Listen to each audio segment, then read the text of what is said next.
retribution. Oh yeah, we want retribution. Oh yeah, we want retribution. Yeah, we ran out of patience. Boil up with the cold hard hatred. I can feel the vibration. Beat in the streets, it's a new sensation. I wanna break faces on the pavement. I wanna make greatness look complacent. Adrenaline awakened, I can taste it. We can make an impact, grab it and take it. Like a disease, bring to their knees. Take the thing to see. Just like the wind.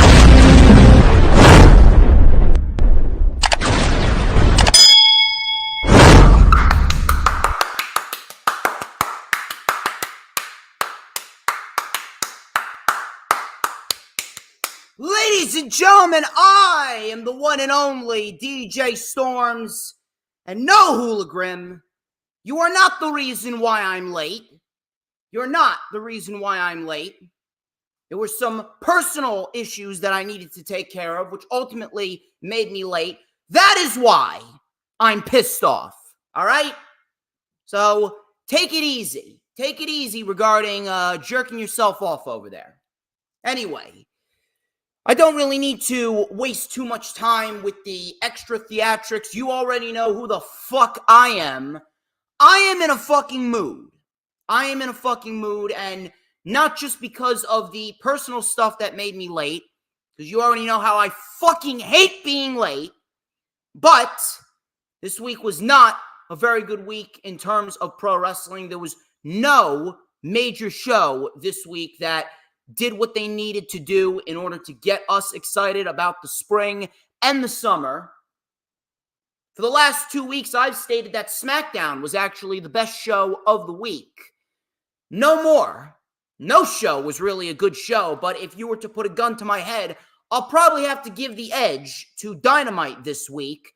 Not because it was a great show, but two specific reasons. Number one, the closing angle with Tony Khan receiving the Meltzer driver or the Tony Khan driver by the Young Bucks and him being sprawled out as if his fucking soul left his body.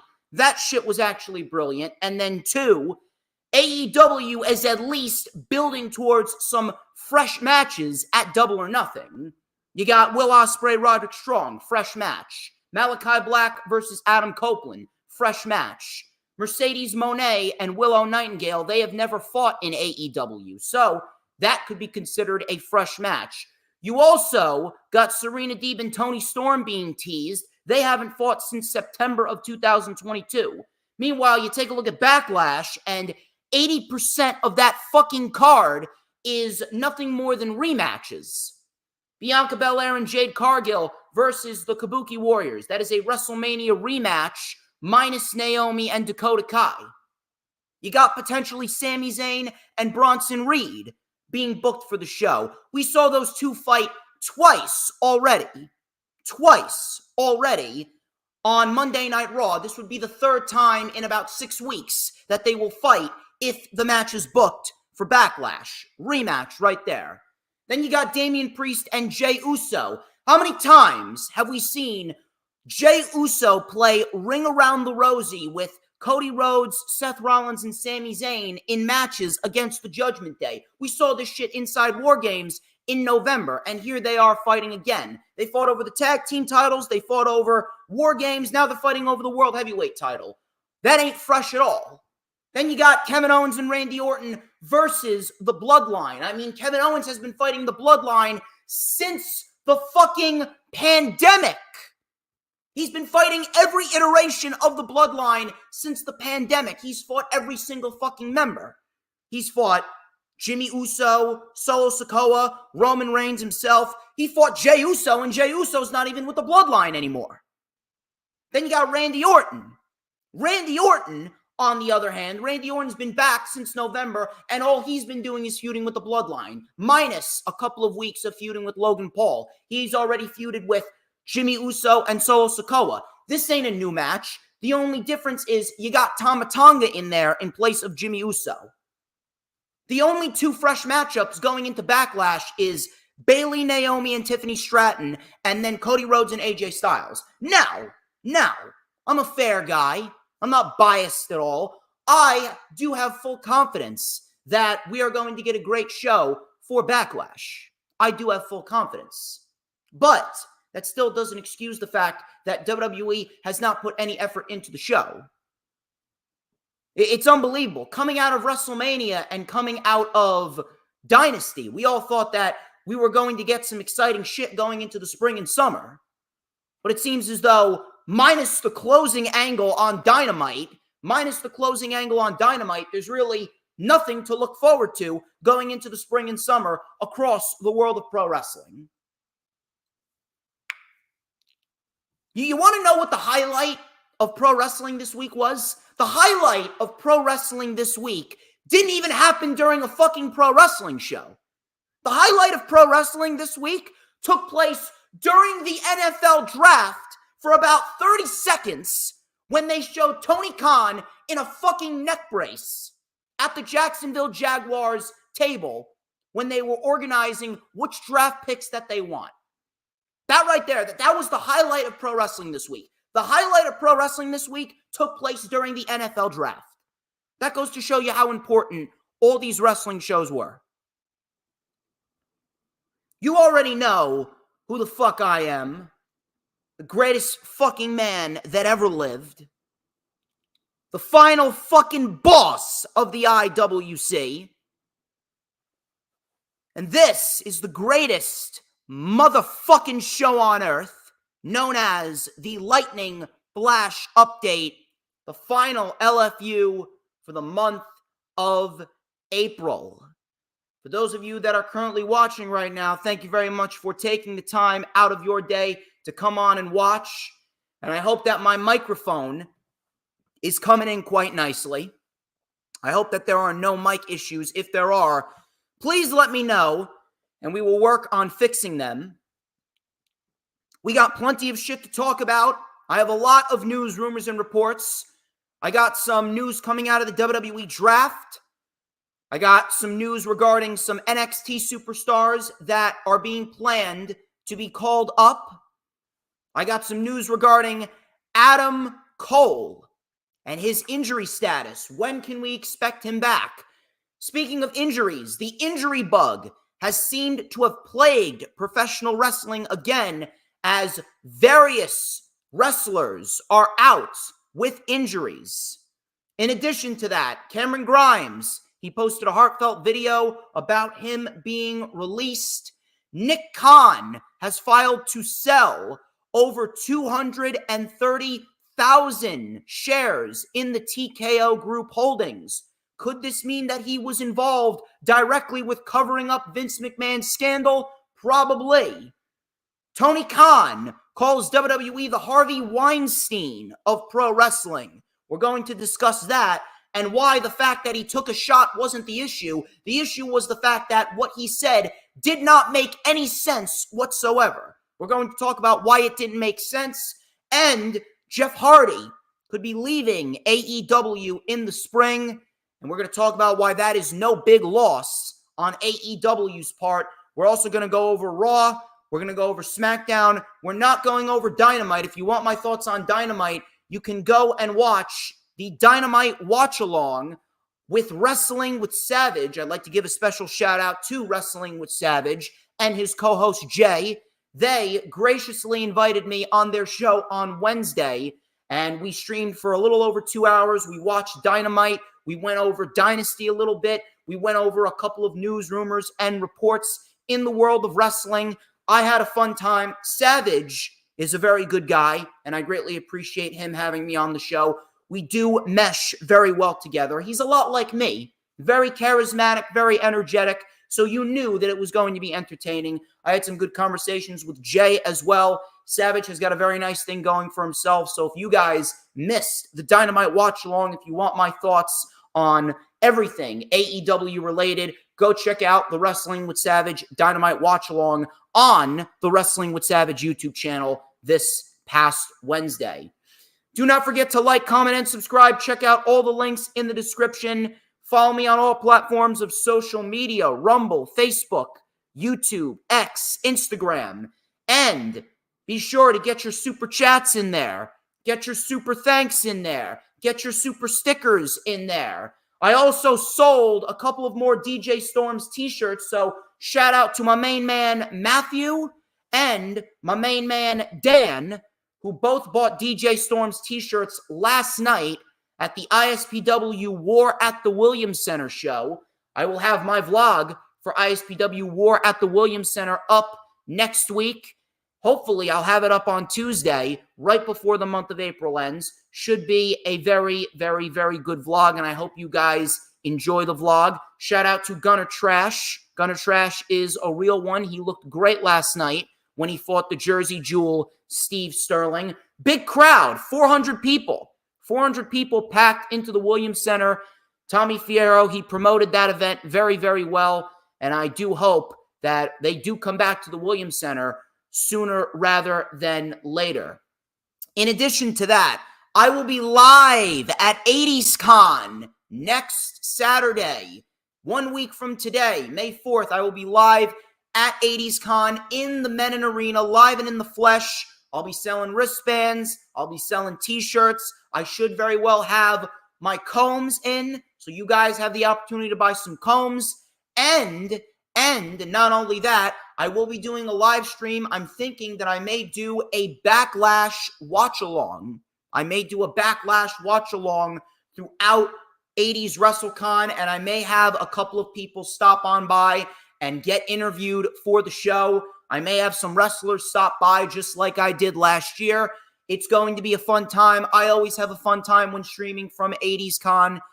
And then, of course, be sure when you come on in, and if you're watching on YouTube, hit the subscribe button, become a channel member like Hoolagrim and Raging Girl Gamer, and hit that notifications bell with a huge coup de grace, because that way you will know whenever I pop up on YouTube. Because whenever I pop up on YouTube, you already know the drill. It is the absolute best motherfucking time to be on YouTube. The only time that you will get to see this glorious sideburn chin strap combo, this beautiful mustache right here. Trust me, I'm not going to have this comb for very long. I'm going to have the new and improved fancy high-end comb with a custom-made holder, because that right there, that is going to be so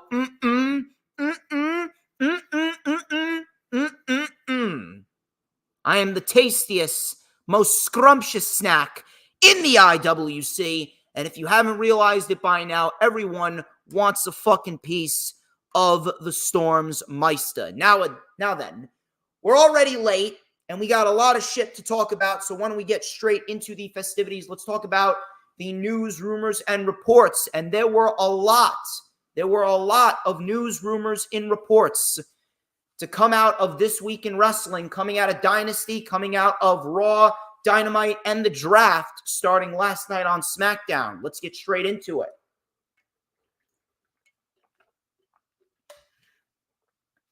I got a report regarding TNA. I know, not many people give a shit about TNA, which is quite sad, because TNA, it felt like they were getting themselves back on track, back at Hard to Kill.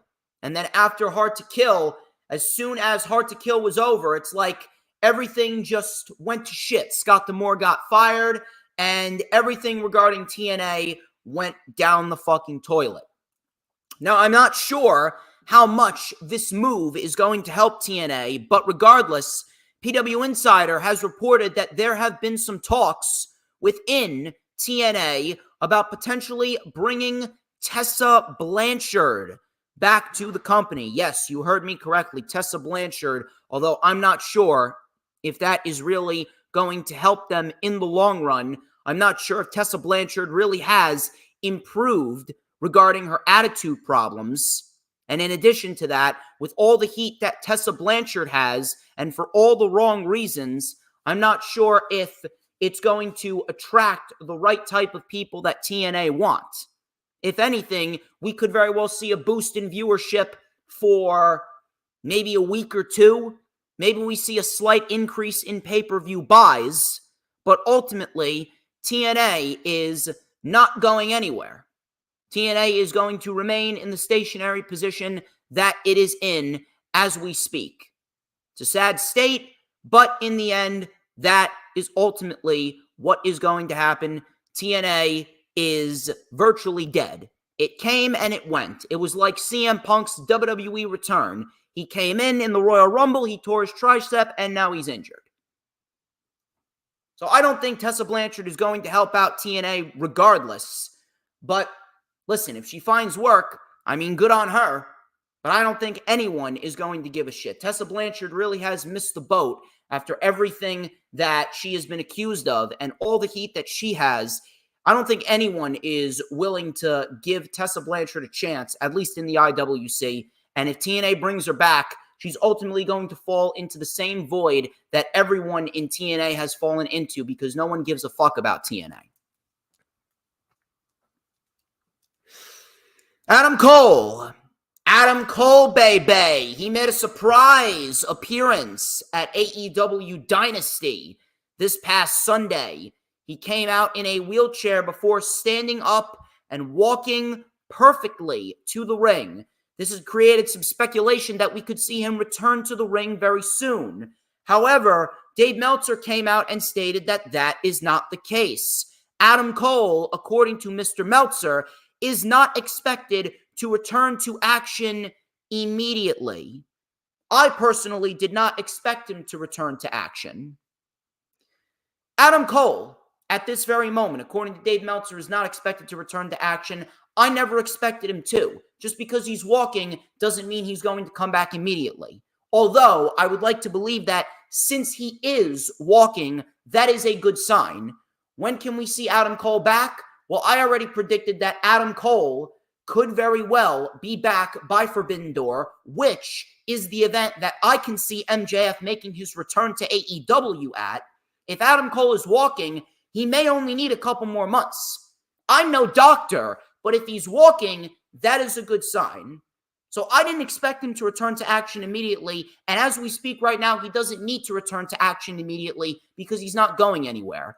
If he is able to rest for a couple more months, I do see him making his return at some point at Forbidden Door or after Forbidden Door during the end of June, and we can get the ball rolling on the feud with MJF going into Wembley.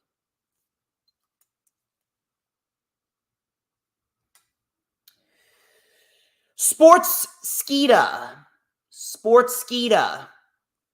They reported that Baron Corbin was planned to be drafted back to the main roster, and during the WWE draft that continued on social media, which I don't know why the fuck they did that. I don't think they realize how that makes the draft feel so unimportant. We need all draft picks to happen on the shows. Matter of fact, you know what I would be perfectly okay with? I would be perfectly okay if WWE just had SmackDown, and the SmackDown would just be the draft. There would be no wrestling on the show. It would just be all draft picks all night long. That's what they should do. We should have Raw and or SmackDown.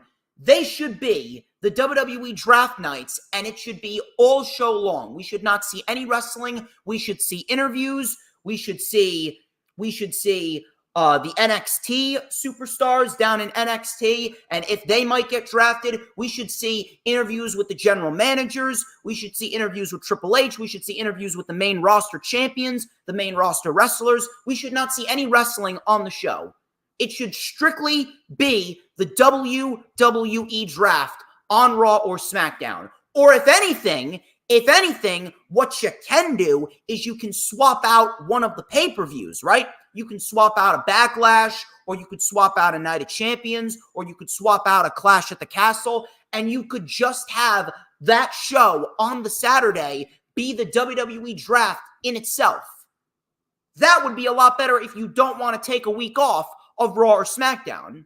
You could easily do the draft as its own separate entity or its own separate premium live event if you want to. But Baron Corbin's been drafted to SmackDown. He ain't going anywhere. I would be shocked if Baron Corbin is still with the company by the end of the year. I am not going to bullshit you. And that's actually quite sad, considering that he was doing pretty damn well in NXT. I would not have even thought of bringing him back up from NXT. I would have kept him down there. But who the fuck am I?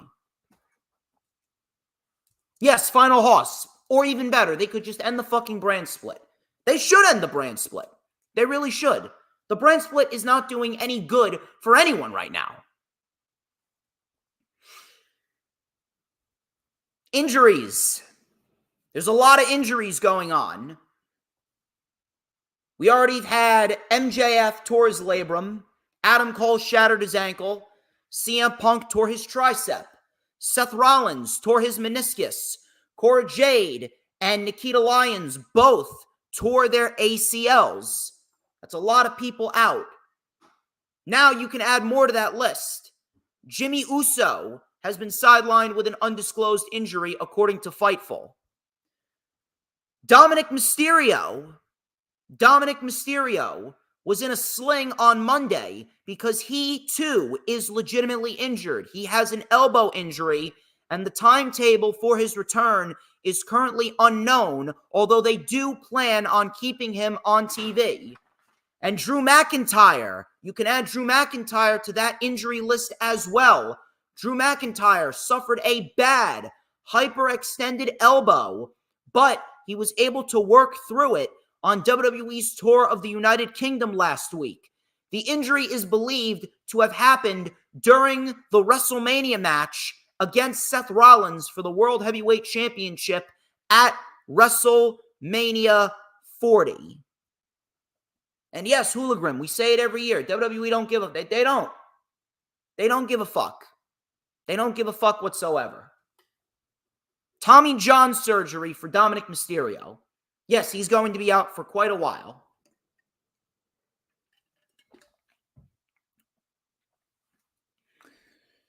I don't know what the fuck has happened, but holy shit, the injury bug.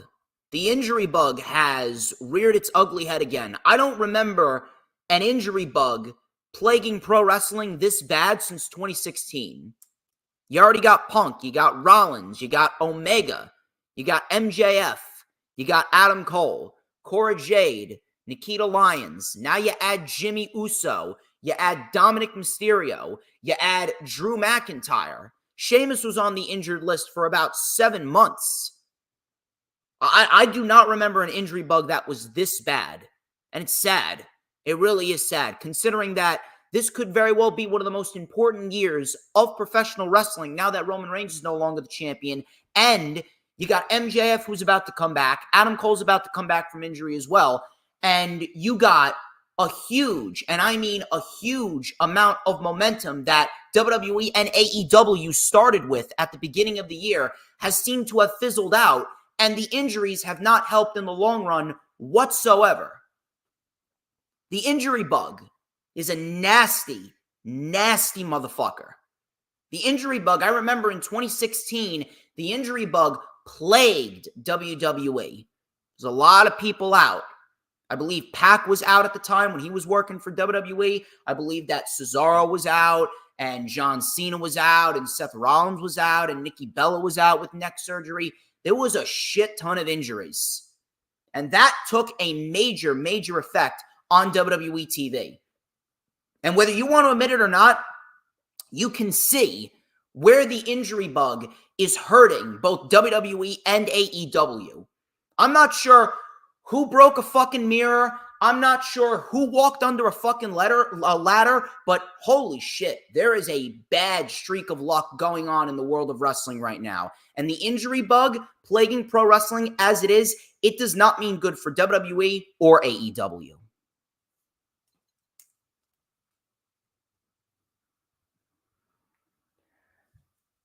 I'll tell you what else is not good for WWE. WWE has got some backlash going on regarding the Vince McMahon scandal. Not sure when the court case is going to happen, but it is certainly going to be interesting. It is certainly going to be interesting, and I am going to keep an eye on when that court case rears its ugly head, just like the injury bug. But I got an interesting report regarding WWE President Nick Khan. He has filed to sell what appears to be all of his holdings of the TKO group holdings, all of the holdings, and I believe he holds exactly 234,424. 234,424 shares in the TKO group holdings, and he has filed to sell them all. In addition to that, Vince McMahon has also sold all of his shares. I don't really want to make an assumption, but it definitely looks like WWE could look vastly different within the next year. I'm not sure how many people employed by WWE right now are directly involved with covering up this scandal. And I'm talking about executives specifically. I don't mean any town. I'm talking about executives. I'm not sure how many executives are directly involved with Vince, but if Nick Khan is selling his shares, that only means that he knows something's going down. Nick Khan selling his shares, that is a big, big piece of information. There was a few people that were named in the lawsuit against WWE and Vince McMahon. Nick Khan was one of them. Nick Khan was one of the individuals that was named in this entire scandal where he could very well have played a part in running this whole entire cover-up. And a lot of people have been calling this out. A lot of people have been predicting this. We could very well see The Rock running WWE within the next decade or so. If Nick Khan sold over 230,000 shares, that could only mean that Vince McMahon is looking to take Nick Khan down with him. And if Nick Khan sells his shares, who's next? Is Triple H going to be next? Is Brad Blum going to be next? I don't know about you, but WWE executives could look vastly different within the next 12 months.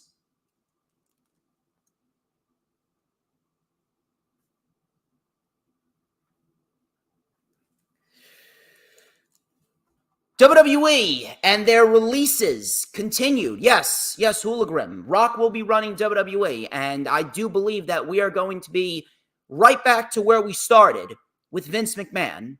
We're going to be right back to where we started. If we are going to get something that is Vince McMahon light, The Rock is indeed Vince McMahon light. The Rock does not know what is best for the WWE. The Rock only knows what is best for The Rock. Why do you think he made his daughter the general manager of NXT? And you want to know what the sad part is? The sad part is the process of change in the WWE, the process of change hasn't even gotten started. That's the sad part. Now that Roman Reigns is no longer the champion, we just began the true process of change. And thank God Roman's no longer champion. But if The Rock ends up running WWE, I mean, holy shit, WWE is never going to get any better. At this point, if The Rock ends up running WWE, I think I may legitimately have to start boycotting them. Not even going to bullshit you. I'll take the show that we got on Wednesday. I'll take the Dynamite show we got on Wednesday 8 times out of the week, twice on Sundays, over whatever the fuck we're going to get with The Rock in charge of WWE. But WWE issued out some releases. Von Wagner and Cameron Grimes were both released from WWE. Von Wagner I kind of expected. I didn't mind Von Wagner, but let's be honest here. With a roster that WWE has, he wasn't going anywhere. He wasn't going anywhere whatsoever. Cameron Grimes, on the other hand, Cameron Grimes' release actually pissed me the fuck off. That really fucking pissed me off. How do you have Cameron Grimes? How the fuck do you have Cameron fucking Grimes on your roster, who is virtually the hick version of Bryan Danielson and AJ Styles combined? Literally, Cameron Grimes has put on some of the most underrated matches in the history of NXT. Cameron Grimes, every time he stepped into the ring, I have not watched one bad Cameron Grimes match. Not one. Every single time he's in the ring, the guy puts on a fucking banger. You may as well call him the Southern Sheamus. Banger after banger after banger after banger with Cameron Grimes. Not only that, he's fucking entertaining. He was entertaining as shit in NXT during his feud with LA Knight. Matter of fact, that was probably the best feud in WWE for that year. I believe it was 2021. That was the best feud in WWE all year during 2021. How the fuck do you not even give this man an opportunity? How do you not even give this man an opportunity to succeed on the main roster? Instead, you job him out to Braun Breaker. I don't remember seeing a Cameron Grimes match that lasted over 3 minutes on the main roster. Fucking unreal. And not only that, holy shit, did Cameron Grimes confirm what a lot of people were talking about. Cameron Grimes actually came out and talked about his release on Busted Open Radio. He was on Busted Open Radio with Dave LaGreca, Tommy Dreamer, and Bully Ray. I appreciate Tommy Dreamer, and I love me some Dave LaGreca, but let's be honest here. Bully Ray is what is making Busted Open Radio unlistenable. I cannot listen to Busted Open Radio because Bully Ray is a complete fucking retard. He's a complete fucking retard. He's nothing more than a WWE cocksucker. If Bully Ray was not involved with Busted Open Radio, I may actually say that Busted Open Radio is one of the only good major, and I mean major podcasts in the IWC. But truth be told, I don't think anyone, minus myself, of course, I don't think anyone is good in the IWC. There's really no podcast, and I mean no major podcast, no major brand, no major journalist or analytical brand in the IWC that's good minus me. But I'm not a journalist. Let's make that very clear. I've never once claimed to be a journalist. I'm a fucking analyst, and I'm the greatest fucking analyst you will ever fucking watch. But Busted Open Radio, they had Cameron Grimes as a guest on their show, and he expressed some concern about being on the budget cut list. He actually called WWE executives and asked about him potentially being cut. He was told that he didn't have to worry about losing his job. And then he was notified 5 days later of his release. 5 days later of his release. And he said that being a Triple H guy didn't even help him. Being a Triple H guy didn't even help his push, because back when he was brought up, that was during the time where there was an internal power struggle between Vince McMahon and Triple H. So Cameron Grimes pretty much confirmed what people like me already knew, but yet so many people got shit for it. Tread carefully, Hooligan.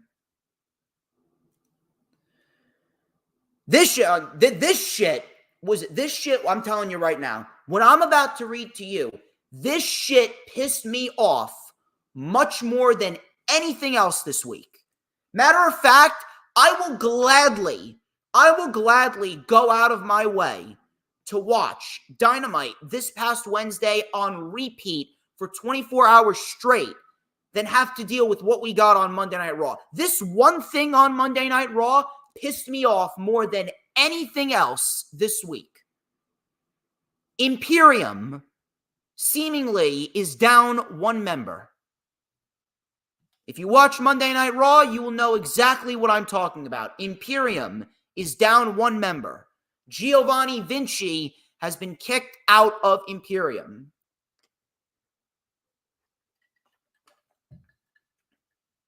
Ludwig Kaiser, he attacked Giovanni Vinci after they lost to the New Day on Monday Night Raw.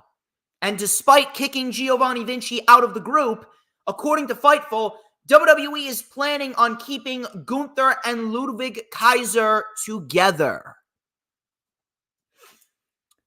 Let me see if I can wrap my head around this. Let me see if I can get this shit down to a T, all right?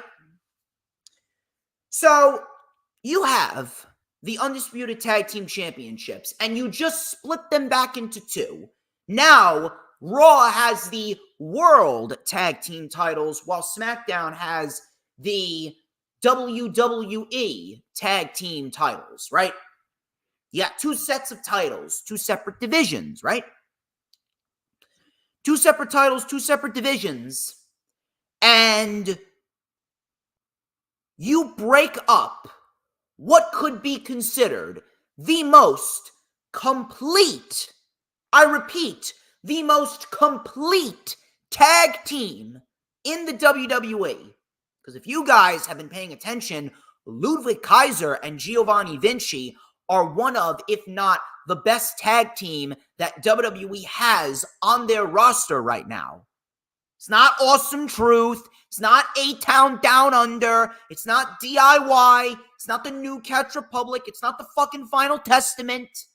It's not fucking Legado del Fantasma. It's not the LWO. Ludwig and Giovanni Vinci. If you guys know, you fucking know. Because those two guys were fucking phenomenal in NXT. Matter of fact, the fact that we did not get enough of Giovanni Vinci and Ludwig Kaiser as the NXT Tag Team Champions, that really gets under my fucking skin. Their tag team title reigns were as unmemorable as possible. And that's fucking sad. That is extremely sad. But let me get this straight. You break up the most complete tag team in the WWE when you just split the fucking tag team titles into two again. And after God knows how long, after 2 fucking years on the main roster with Imperium as a unit, and after time and time and time again, after match after match after match with Imperium getting fucking jobbed out, after all these fucking weeks and months of Gunther getting all the glory and Ludwig and Giovanni having to be nothing more than preliminary jobbers to whoever's going to face Gunther for the Intercontinental title, they were merely lackeys for Gunther's challengers to beat before they ultimately lost to Gunther. They never bitched, they never moaned, they never complained, they never did anything that wasn't asked of them. They did everything that they were told to do, and they did not utter one fucking word. And yet you cannot even give them so much as a sliver of a push. You cannot so much as even give them a light fucking tap. You can't give them fucking anything. No, instead, let's break up Giovanni Vinci and Ludwig Kaiser. Let me tell y'all something. For those of you that are saying, oh, maybe they can be singles wrestlers now. Ludwig Kaiser is a very, very good singles wrestler, as is Giovanni Vinci. Matter of fact, both of them are very underrated. But at the end of the day, look at the landscape of WWE. Look at the people that WWE don't even have as champions right now. People like LA Knight, Grayson Waller. He's not a singles champion, but sooner rather than later, he's going to be in contention for a singles championship. You got Kevin Owens, you got Randy Orton, you got Solo Sikoa, you got Tama Tonga, you got LA Knight in there, right? You got Braun Breaker, who just got called up in the draft. You got Carmelo Hayes, who just got called up in the draft. Andrade in there. Ricochet in there. JD McDonough. Finn Balor could very well mix it up in the singles division now. You got Gunther himself in there. You got Sami Zayn. You got Bronson Reed. You got Chad Gable. Where the fuck is there going to be room for a Ludwig Kaiser and a Giovanni Vinci? Can anyone answer me that?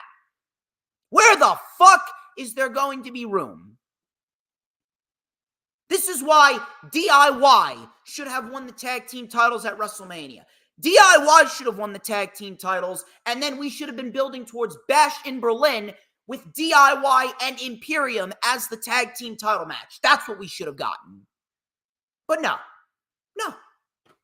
Yeah, let's break them up. Let's break them up. Go ahead. And by the way, you can't blame Vince McMahon on this one. Although you take a look at Monday Night Raw felt like a Vince McMahon show.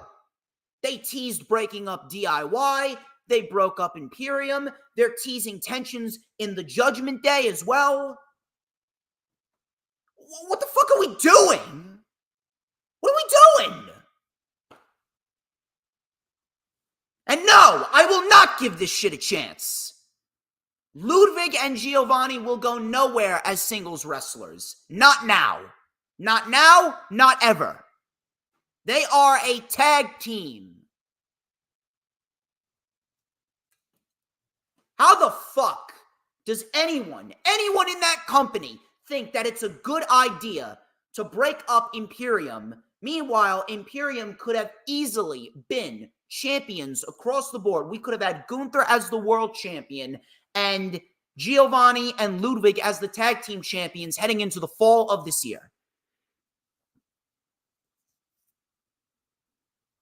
The fact that anyone in WWE even so much had a fucking thought, even a minor fucking thought about breaking up Imperium, that just goes to show you that the Vince McMahon plague is still very, very much alive in WWE right now. That was one of the worst decisions I have ever fucking seen. No, I will not give this shit a chance. Could you take a look at the roster that WWE has right now? There is going to be no room whatsoever for a Giovanni Vinci or a Ludwig Kaiser as a singles wrestler. Monday Night Raw legit felt like a Vince McMahon show. Teasing breaking up the Judgment Day, teasing breaking up DIY, teasing breaking up Imperium. What the fuck are we doing here? And I don't give a fuck how much shit I'm going to get for this. Breaking up Giovanni and Ludwig, that is the worst decision that Triple H has made since he took over complete creative control. What a stupid fucking decision. I mean, holy fuck, man. To be quite honest with you, I'm actually starting to wonder if Vince McMahon's teachings have actually rubbed off on Triple H. I swear to God, I go to bed every fucking night. I have gone to bed every fucking night, and I'm going to continue to do so. I go to bed every fucking night hoping, praying, wishing upon a shooting fucking star that we will get NXT Black and Gold back. But I know that's not going to happen. I know that's never going to happen. That shit pissed me off more than anything this week. And anyone that's trying to say, well, give it a chance. Why don't you give it a chance? Give it a chance. How about you give my cock a chance and suck it?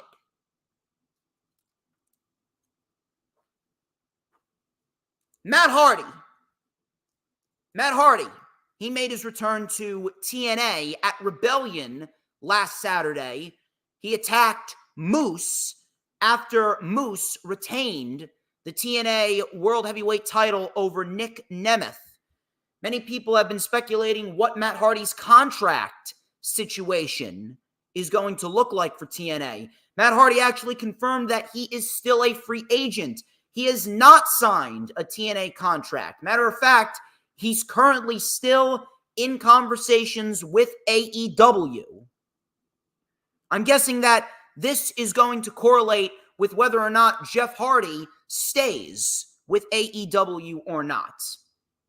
But Matt Hardy, he is still a free agent. Let me tell you something. I love Matt Hardy. Matt Hardy is one of the greatest of all time in my eyes. Matt Hardy is a trailblazer in every sense of the word. I have the utmost respect for Matt Hardy. And when Matt Hardy is given the opportunity, I know a lot of people are going to try and fight me on this, but whether you want to admit it or not, when Matt Hardy is given the opportunity, Matt Hardy can still wrestle. Matt Hardy can still put on a decent match. Even though he's a lot slower and a lot stiffer than what he was, at the end of the day, Matt Hardy, whether he's a tag team wrestler or a singles wrestler, Matt Hardy can still wrestle. He can. I remember him putting on some damn good matches in AEW in the last year or two. I remember the Hardys, they were putting on some damn good matches with people like the Young Bucks and people like Aussie Open. The Hardys are a great tag team. But the problem with Matt Hardy is he's at he's kind of in the same position as Jericho, if you think about it. Because Jericho, even at his age, Jericho can still wrestle. Jericho can still wrestle. Jericho can still cut a promo. Jericho can still put on a good match. But the question that remains over Jericho is, what else does he have left to do? What exactly is there left for Chris Jericho to do? Chris Jericho, at this very moment, just feels there. Take a look at Matt Hardy. Matt Hardy just feels there. It's not that he's not good, but where the fuck is he going to fit? Where the fuck is he going to fit in pro wrestling nowadays? The only place that Matt Hardy would ever fit is if he's in AEW with his brother Jeff, and if they want to give the Hardys another tag team run, they can go ahead and do that. But at this very moment, the Hardys were used as enhancement talents because Jeff Hardy completely fucked up their push. Jeff Hardy completely fucked up their push. So ultimately now, TK didn't trust the Hardys as much as he did when he first brought Jeff into AEW. It's not that they can't go, but it's the fact that they've done everything that there is to do to a point where there is nothing left for them to do. They're just floating around, just existing. I love Matt Hardy, but he just exists. He just exists. He's just blah. It's pretty much the best way I can describe it. He's just blah. There's nowhere left for him to go. No matter where you want to place him, he's done everything there is to do in every single major company that you could possibly fucking name. The only thing left to do is potentially get a tag team title run in AEW, but I don't know if that's going to happen now. It's either that or they're going to get inducted into the Hall of Fame.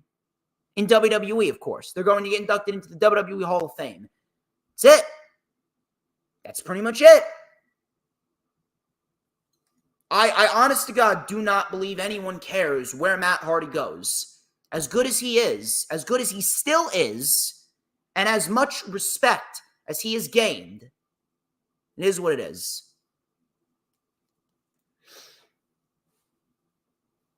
Tony Khan.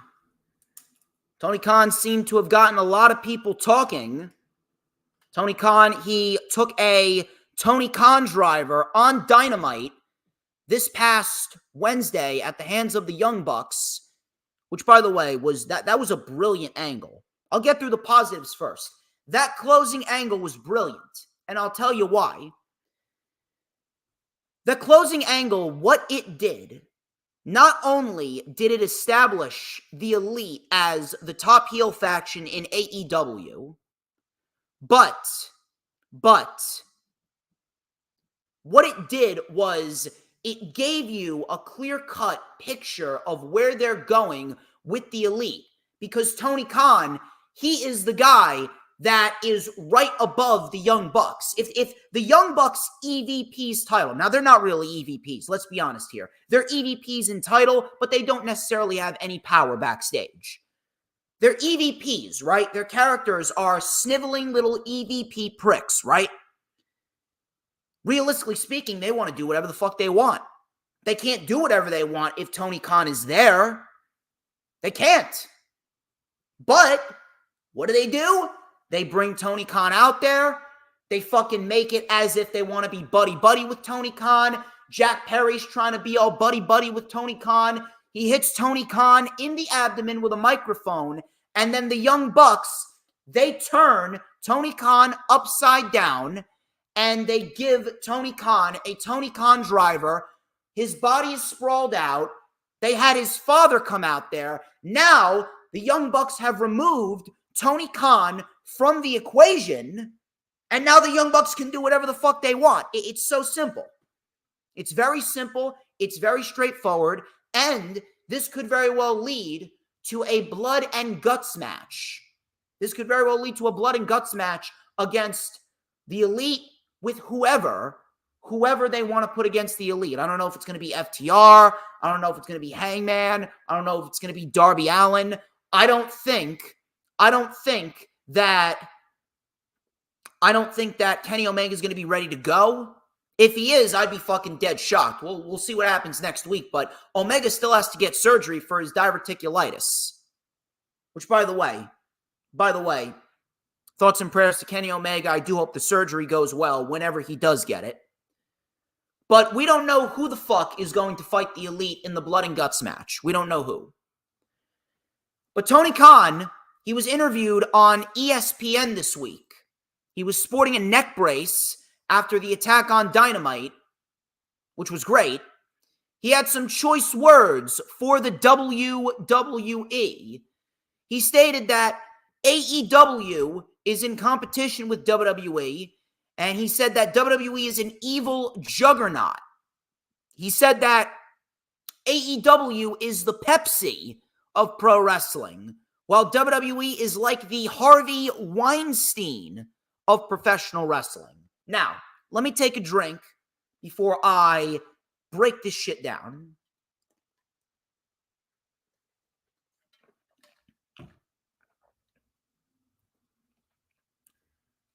I want everyone to understand this right now. The fact that he took a shot at WWE, that is not the issue here. That is not the issue here. And if you're making it into an issue, stop being a fucking pussy. As if WWE hasn't taken several different shots at AEW this month alone. You had fucking Triple H and Pat McAfee taking shot after shot at Tony Khan during the WrestleMania pre-show. You had Triple H on the Pat McAfee show claiming that people that don't sign with WWE are running from the grind. So please, don't be a fucking hypocritical pussy here. The fact that he took a shot is not the problem. You want to know what the problem was? The problem is that what he said did not make any fucking sense. I'm trying to wrap my head around this. How the fuck do you go from Pepsi to Harvey Weinstein? How the fuck do you go from a soda to a rapist? I mean, am I missing something here? Tony, can you please elaborate? What is the context? What is the context behind this? It doesn't make any sense if you're going to compare a soda to a pedophile or something like that. Now, if you want to compare sodas, if you want to say that AEW's like the Pepsi or the Mountain Dew to WWE's Sprite or Coca-Cola, if you want to compare sodas, that would make sense. That would have made sense, no problem.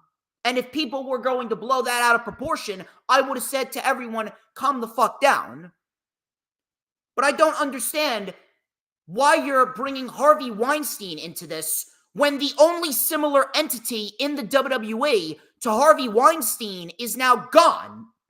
Vince McMahon was the only similar entity to Harvey Weinstein that WWE had, and now he's gone. How are you going to compare a company full of a lot of men and women in the locker room, a lot of talented professional wrestlers who had absolutely nothing to do with what Vince McMahon did? Seriously. Nothing that Vince McMahon did had any correlation with any of the professional wrestlers in that locker room. So you can't generalize a company to a rapist when the only entity that was similar to that rapist is now gone. I don't get it. I don't get it. It's just so nonsensical. I have no problem with AEW taking a shot, and no one should have a problem with that. But if you're going to take a shot, make it make sense. Make it make sense. Honest to God, I don't understand Tony Khan's line of thinking when comparing Pepsi to Harvey Weinstein if you want to compare AEW and WWE. If you want to stick to sodas, go ahead. And I like what Midmo Smart just said. If you want to compare Canada Dry to Schweppes, I have no problem for that. No problem with doing that. But how are you going to compare a soda to a rapist? Makes no sense. Tony Khan's comments on ESPN comparing Pepsi to Harvey Weinstein, it was just so nonsensical in every sense of the word. Nothing in WWE at this very moment even compares to Harvey Weinstein. The only entity that WWE had that compared to Harvey Weinstein was Vince McMahon, and Ari Emanuel removed him from power. Not only that, all of his TKO shares are sold. All of his TKO shares are sold. So what sense does it make? If you want to compare sodas, fine, but you can't compare sodas to a criminal. You're lumping in an entire roster of men and women in that locker room that had nothing to do with Vince McMahon. I love Tony Khan, and I love what he's done for pro wrestling. He's made pro wrestling cool again. But at the end of the fucking day, this was the most illogical comment that Tony Khan has ever fucking uttered. Completely illogical. Made no sense whatsoever. You want to take a shot, fine. I get it. You want to take a shot, fine. But make it make sense. This was completely illogical and in no way, shape, or form had anything to do with whatever's going on in WWE. You want to compare ginger ale, you want to compare restaurants, you want to compare food, but Harvey Weinstein? I mean, come on. Absolutely zero sense made by Tony Khan. If you're gonna take a shot, make it make sense.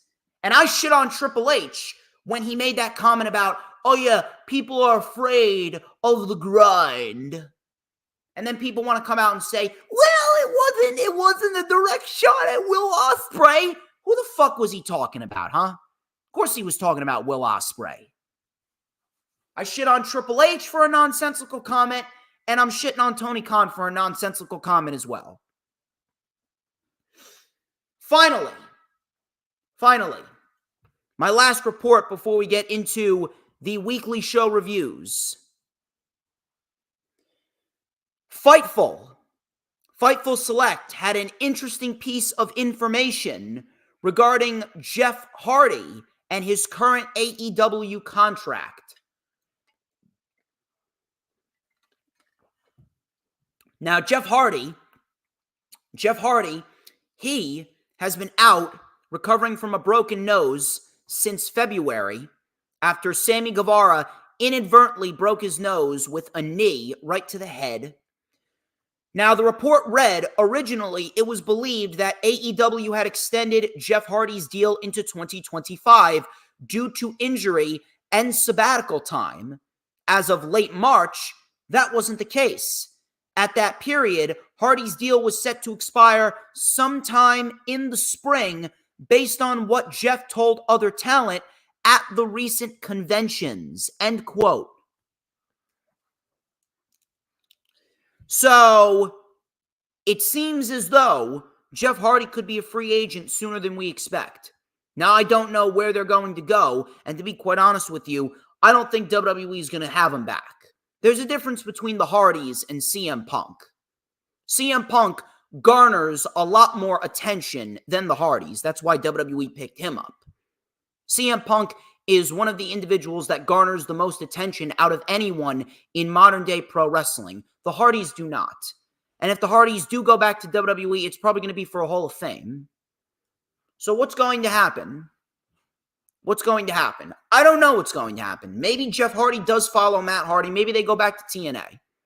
Maybe they do end up settling for AEW. I don't know. I, honest to God, do not know. But at this moment, WWE and AEW, they're the two major wrestling promotions. Neither of them need the Hardys. As much as I respect them both, the Hardys, at this very moment, they're not needed in professional wrestling anymore. And again, it's not because they're not great. It's just because they've done so much already. So much already to a point where no matter what they do, it's just going to be seen as a rehash. People are going to look at it and they're going to say to themselves, you know, we've already seen this. I don't really think we need to invest our time in another tag team run with the Hardys. We've seen this shit with Jeff. We've seen this shit with Matt Hardy. They're just there. It's just like Jericho. They're just there. I honest to God don't know what's going to happen with the Hardys. Listen, I wish them the best. I really do. I wish them the best, and I really do hope that everything turns out okay for the Hardys, but they're just not needed in modern-day pro wrestling. A lot of people are not going to invest their time in the Hardys as they once were going to if this happened 6 years ago. Let's be honest here.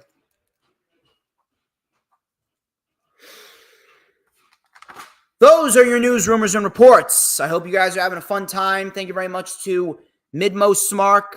Thank you very much to Hoolagrim. Thank you very much to Raging Girl Gamer. Thank you very much to The Final Hoss, James Punaseca, Dee, Adam Carl. You guys are fucking awesome. You guys are awesome. And Hoolagrim, I see that you're still yapping on X.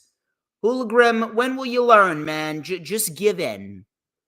Just give in, because at the end of the day, there ain't no proving DJ Storm's wrong. But I do agree with you when you said that Matt should be a producer. I can absolutely see Matt Hardy as a producer. That much I will say. I think that Matt Hardy would actually be a great producer. Make sure you like, comment, and subscribe. Check out all those links in the description. Make sure you're sending in your super chats. Make sure you're sending in your super thanks. Make sure you're sending in your super stickers as well. Make sure that if you haven't become a channel member already, Midmost Smark and Final Hoss and Dee, if you guys have not become channel members already, Raging Girl Gamer and Hoolagrim, they're already channel members, so they pretty much got everything that they want coming out of the DJ Storms channel. And I know that I'm going to hit up Raging Girl Gamer in a little bit, and we're going to get her a t-shirt. Hopefully I have the right size. Cross my fingers. In addition to that, if you guys do not have your own t-shirts, please hit me up and let me know what t-shirts that you want. Whether you want a large, an XL, a 2XL, a medium, hit me up. I will get you your t-shirts, and I got combs on the way. If you guys want a comb, please let me know, and we can work out a deal where I will get you a comb ASAP. But for now, please make sure you become a member of the channel. Make sure you hit the super chats, the super stickers, and the super thanks. It's incredibly vital that you do so if you have not already donated. Now then, let us talk about Monday Night Raw. Monday Night Raw. Monday Night Raw. You know, I used to call Monday Night Raw back in the day Monday Night Snore. And to be quite honest with you, I may have to bring that shit back. I don't know what the fuck this was, but it certainly was not energetic. It certainly was not exciting. And WWE has seemingly lost all of their momentum coming out of what was a very good WrestleMania show, coming out of one of the most important WrestleMania main events of all time, coming out of a WrestleMania Night 2 main event in which we saw the true start of a new era with Cody Rhodes as the world champion. And now look at where we are. No heat. No heat. No momentum. Ain't nothing. Matter of fact, this show was fucking painful to watch. Seeing what we got at Dynasty. Seeing what we got between Will Ospreay and Bryan Danielson. Seeing what we got between FTR and the Bucks. Seeing what we got between Pac and Okada and O'Reilly and Strong and Tony Storm and Thunder Rosa.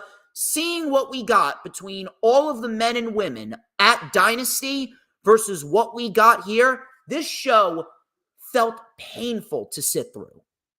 Legitimately painful. So Pat McAfee and Michael Cole ran down the main event, which was a battle royal, by the way, and I got some shit to say about the battle royal. Battle royal for the women's title. This was a 2-3 minute segment. Didn't really do anything. They didn't hype up the battle royal any more than it already needed to be hyped up. So Jey Uso kicked off the show. He said, that he is looking to prove why he is main event Jey Uso before Damian Priest came out. He said that Jey has a nice vibe to him. He talked about one night where they whooped each other's ass. More so, Jey whooped Priest's ass. And then that earned Jey Uso the respect of Damian Priest. They then went out and had some drinks. And they said to themselves, we're next.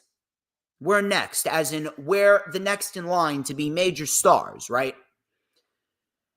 Priest said, I'm proud that you got here, Jey, and you were right.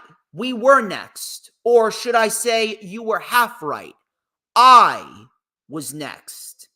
And Damian Priest talked about how he became the World Heavyweight Champion, and Jey is just a part of a long list of people that will be fed to him to make sure that he looks good.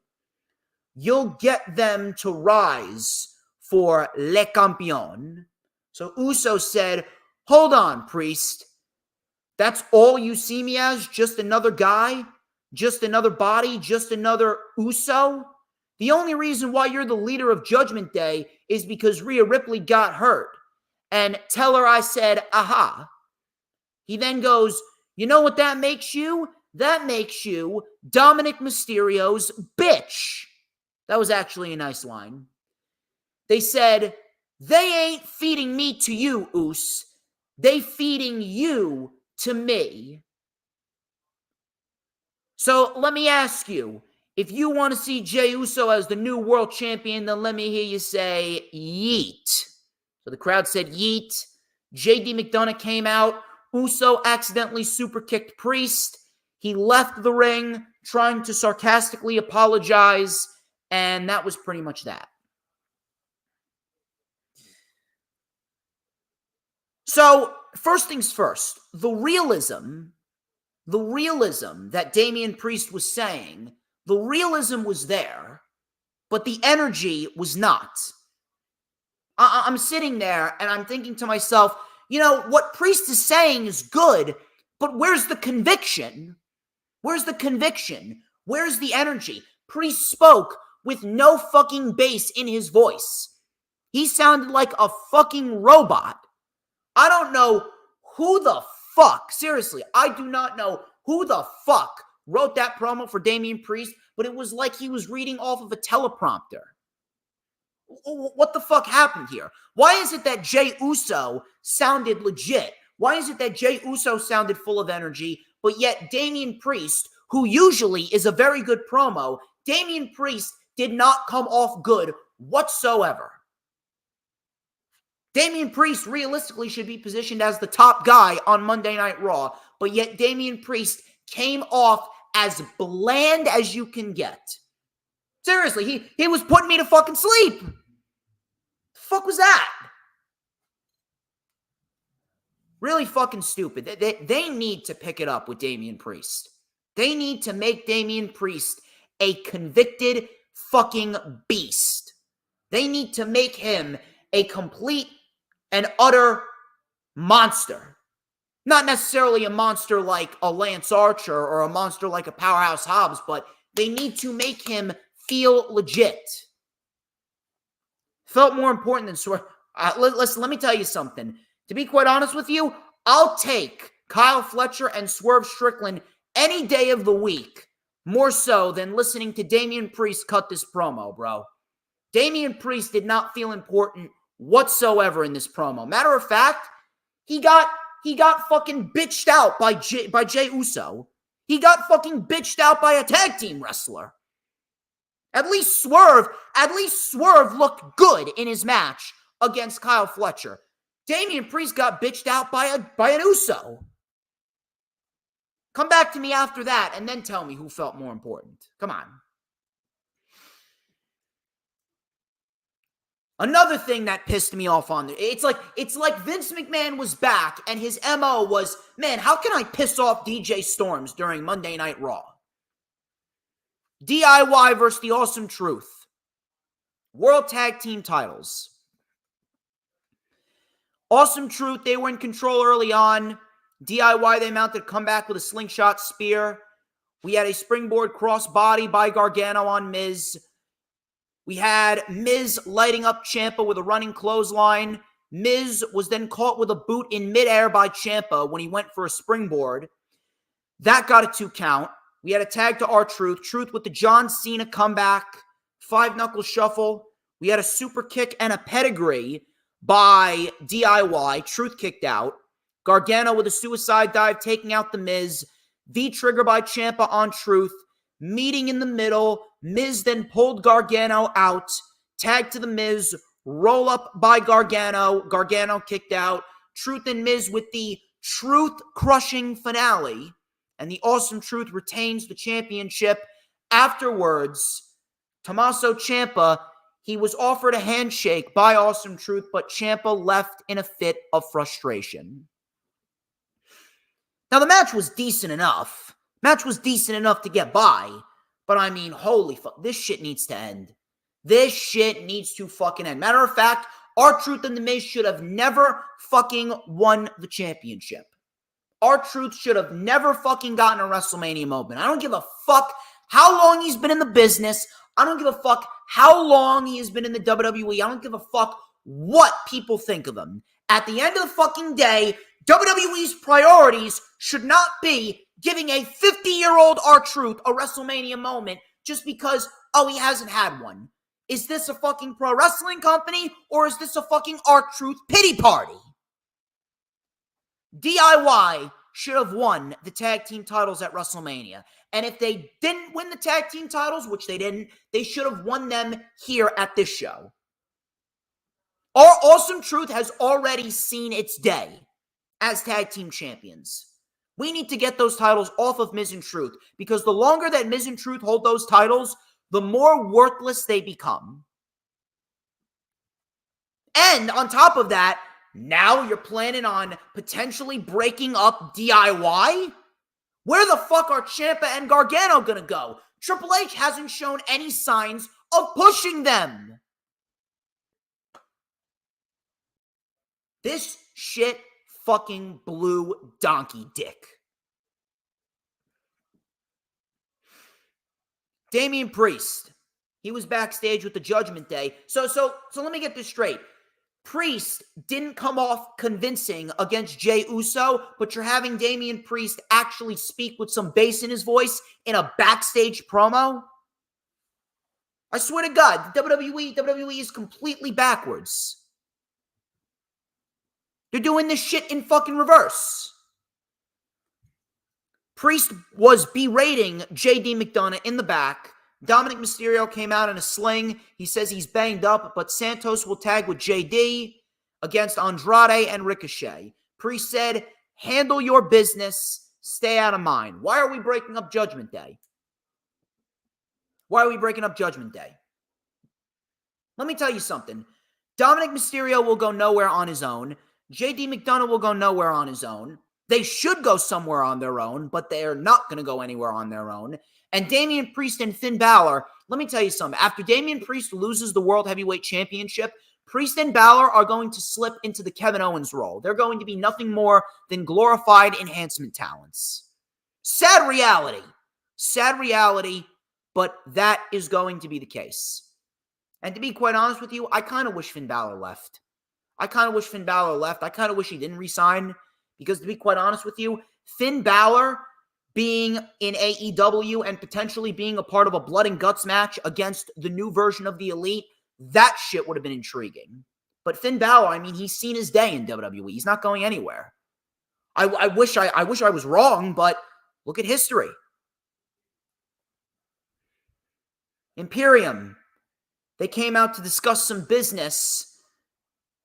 Gunther thanked Sami Zayn for taking a target off of his back, and he says that he is declaring his participation in the King of the Ring tournament. Now, that is something that I can get behind. It took us an hour and 20 minutes, but we finally got something worth talking about. Gunther is in the King of the Ring tournament, and Gunther is your winner. Gunther is your winner, and Gunther should be getting a world title shot after he wins the match. New Day came out. As if we haven't already seen this shit. We get New Day versus Imperium. New Day and Imperium, we've seen this shit time and time again. Extremely standard New Day and Imperium match. Imperium lose to the New Day, and then Ludwig Kaiser attacks Giovanni Vinci, takes him out, and that was pretty much that. Gunther is pleased with Ludwig, and Giovanni Vinci and Ludwig Kaiser are no longer a tag team. I've already ranted on this, but I'm going to tell you this again, and I'm going to reiterate it. You can clip it if you want to. This was, without a shadow of a doubt, the worst decision that Triple H has ever made since he took over complete power in WWE's creative department. And the New Day, the fact that the New Day are still together, that shit right there is just exhausting. New Day is actually holding Xavier Woods back. Xavier Woods, honest to God, Xavier Woods is probably the best member out of the New Day. Xavier Woods has everything, and I mean everything you need to succeed. And Xavier Woods, of all people, Xavier Woods deserves a singles push. And the fact that he hasn't gotten one because he's stuck with this shitty-ass New Day gimmick, it actually makes me feel sorry for him. But at the same time, I don't, because it's ultimately his choice to stay together with the New Day. It's ultimately his choice, and he's holding his own career back. So I can't necessarily say I feel 100% sorry for him. Drew McIntyre, he came out to address the crowd. He told the camera guy not to shoot up his kilt. Drew McIntyre told the crowd that Punk hates the fans and he hates himself. The crowd was chanting, "What?" Drew said, "Say what if you French kiss your cousins?" Crowd said, "What?" Drew said, "You're sick." Drew called Punk and Priest cowards. He said Punk cost him the #1 contender spot. Drew said that he's in the King of the Ring tournament himself before Sheamus came out. Sheamus asked what was going on. He said that Drew isn't taking responsibility for his own actions. Sheamus then told Drew to stand up.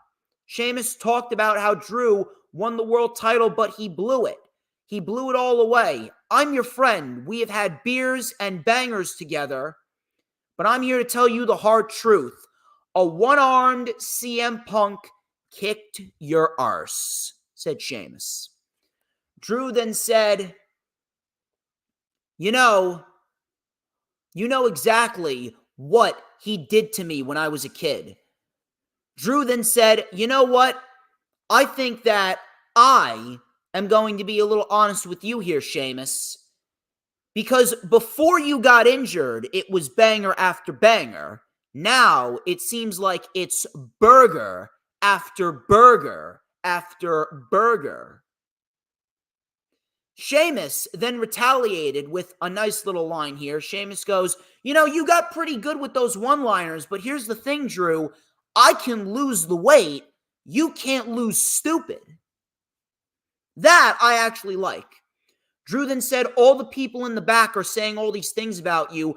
I'm your only friend here, and I'm not going to fight because this isn't worthwhile. But I'll be here for you. I'll be here to watch your back. You want to know the sad part, and I guess the good part about this too. This was both great and this was both sad. This was actually great. This was actually great because we got something to invest our time in, but it was actually sad because we've seen this shit numerous amounts of times. We've seen this shit numerous amounts of times, and yet Drew McIntyre and Sheamus, this was probably the best thing on the entire show. Not even gonna bullshit you. Drew McIntyre and Sheamus is back and forth. Sheamus, he's been back for 2 weeks, and Sheamus is already the best thing on Monday Night Raw. How about that? Sheamus had a match with Shinsuke Nakamura. And this was probably the best match on the show. This was a very good match for what it was. Sheamus won with the bro kick. I'm assuming Sheamus and Drew McIntyre, they are going to be involved in the King of the Ring tournament. Presumably, I'm thinking that it's going to start after Backlash, because that's when the draft rules go into full effect. Chad Gable. Chad Gable came out with the Alpha Academy. He discussed that Sami Zayn has had a rough couple of weeks. What he did to Sami Zayn last week was justified. He goes, I could accept Sami walking out as a champion, but he had to rub it in my face.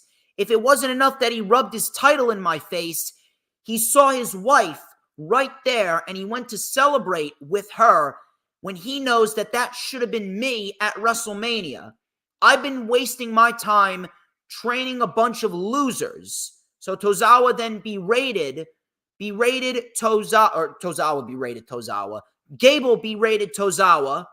He said, Maxine is as pretty as a princess, but as dumb as a box of rocks. Don't get me started on Otis, my prize pupil, my number one guy.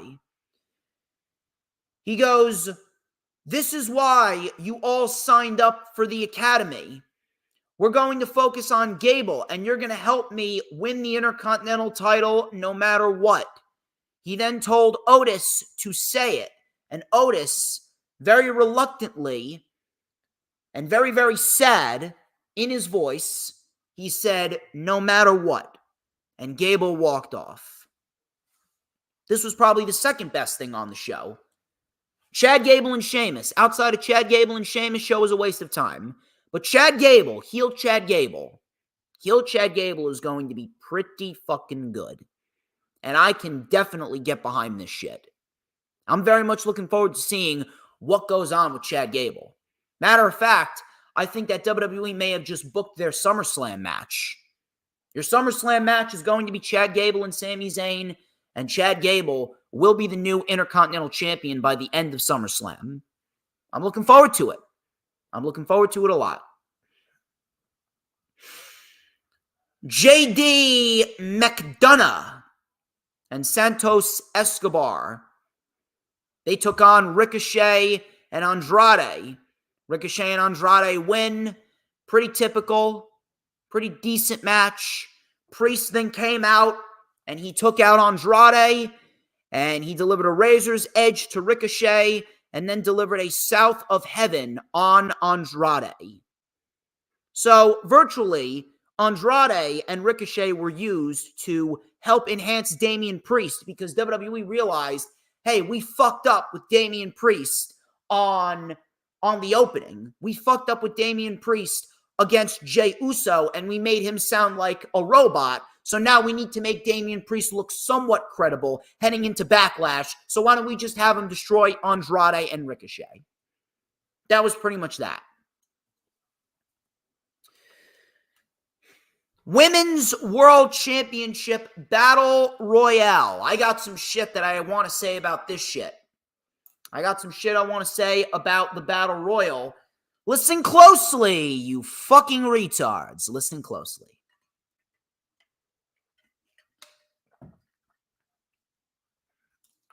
I'm not even going to go over the eliminations. All you need to know is Nia Jax, Liv Morgan, and Becky Lynch all came down to the final three. Becky Lynch ends up winning the match by delivering a manhandle slam to Liv Morgan on the apron, and Becky Lynch is the new Women's World Champion. I actually almost don't know where to start with this shit. I don't know where to start with this shit. But strap in, because you're about to hear a lot of fucking truth here. I actually saw some people trying to make sense of Becky Lynch winning the championship. Let me just throw this out there to you. There is absolutely nothing that you can say that would make Becky Lynch winning the championship seem justified. Nothing. Absolutely nothing. Matter of fact, Do you know what WWE did here? You know what WWE did here? WWE, what they did was they made themselves look like idiots because they put their entire Raw Women's division out there, and 95 to 96% of the entire Raw Women's division are people that no one gives a fuck about. The majority of that women's division is a bunch of fucking bums. Not because they are bums, but because WWE has booked them like bums. Zoe Stark's very good, but has WWE given the proper treatment to build up Zoe Stark? Of course not. Shayna Baszler? Of course not. No one gives a fuck about Shayna Baszler, even though realistically Shayna Baszler should have been doing what Rhea Ripley's doing. Candice LeRae? I mean, don't even get me started on Candice LeRae. Candice LeRae should be in the same position that Bianca Belair is in. Candice LeRae, you could say, is a better wrestler than the entire fucking roster if you want to. The only woman that is better than Candice, realistically speaking, is Io Sky. Maxine Dupree's in there. Fucking Ivy Niles in it. Chelsea Green's in it. Chelsea Green is the biggest waste of time in the women's division right now. Chelsea Green is the biggest fucking waste of time. I'm getting to that, Hooligram, and I have something that is going to contradict your point, and I have something that is going to shut down that argument immediately. Never mind the fact that the women's division sucks. But I mean, holy fuck. You could have easily just given us a triple threat match between Nia, Liv, and Becky. Or if anything, if you wanted to, you could have made the Queen of the Ring tournament for the Women's World Championship. You could have made the Queen of the Ring tournament mean something. You could have given the Queen of the Ring tournament some extra stakes, and you could have actually built some intrigue. You could have used this tournament to help build up someone else. You could have used the tournament with the Women's Championship on the line to make TV more intriguing, because right now, the women's division is the worst part about WWE TV. Never mind the fact that Cody Rhodes doesn't even have any challengers for the World Championship. The women's division is the worst thing on WWE TV. Matter of fact, AEW's women's division right now is putting WWE's women's division to shame. Tell me when I'm telling lies, bitch. In addition to that, Becky Lynch winning the championship. I mean, if you need any more indication when I say WWE does not know how to build up new stars, there is your fucking answer. Out of everyone in the match, you give it to Becky. So now I ask, what was the point of WrestleMania? Becky loses at WrestleMania only for Rhea to get injured, and then now Becky's the world champion.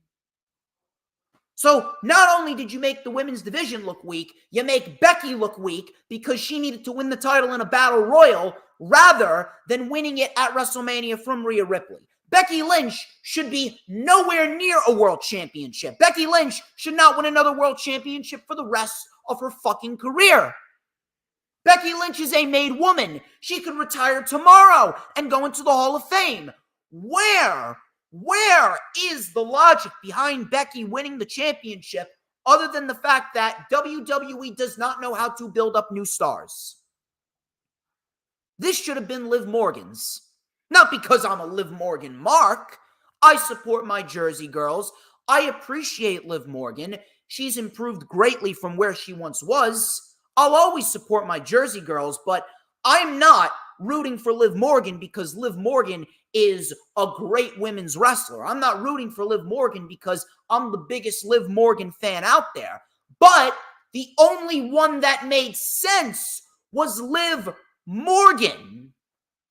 The only individual in this match that made sense to win was Liv Morgan.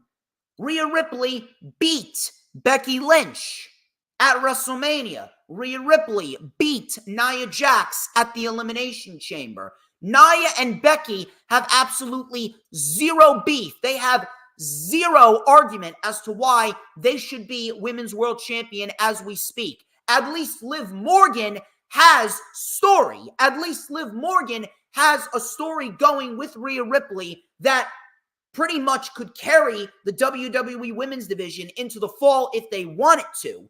Nia Jax, even though she's improved, Nia Jax should not be a women's champion. Becky doesn't need to be a women's champion. And then the rest of the competitors are all fucking bums. This should have been Liv Morgan's match to win. And for everyone that's saying, Becky won the championship because they're gonna give Liv Morgan a big win on a premium live event against Becky Lynch, and Liv's gonna look better off for it. Let me ask you all a very important question, okay? And I want you to think. I want you, for once in your fucking lives, why don't you be like DJ Storms and use your fucking brain? Think about this for a minute, okay? Let's say, hypothetically speaking, right? Hypothetically speaking, let's say at a Queen of the Ring or a Money in the Bank or a Clash at the Castle, let's say that we do get Liv Morgan versus Becky Lynch one-on-one, right? Let's say we do get that match.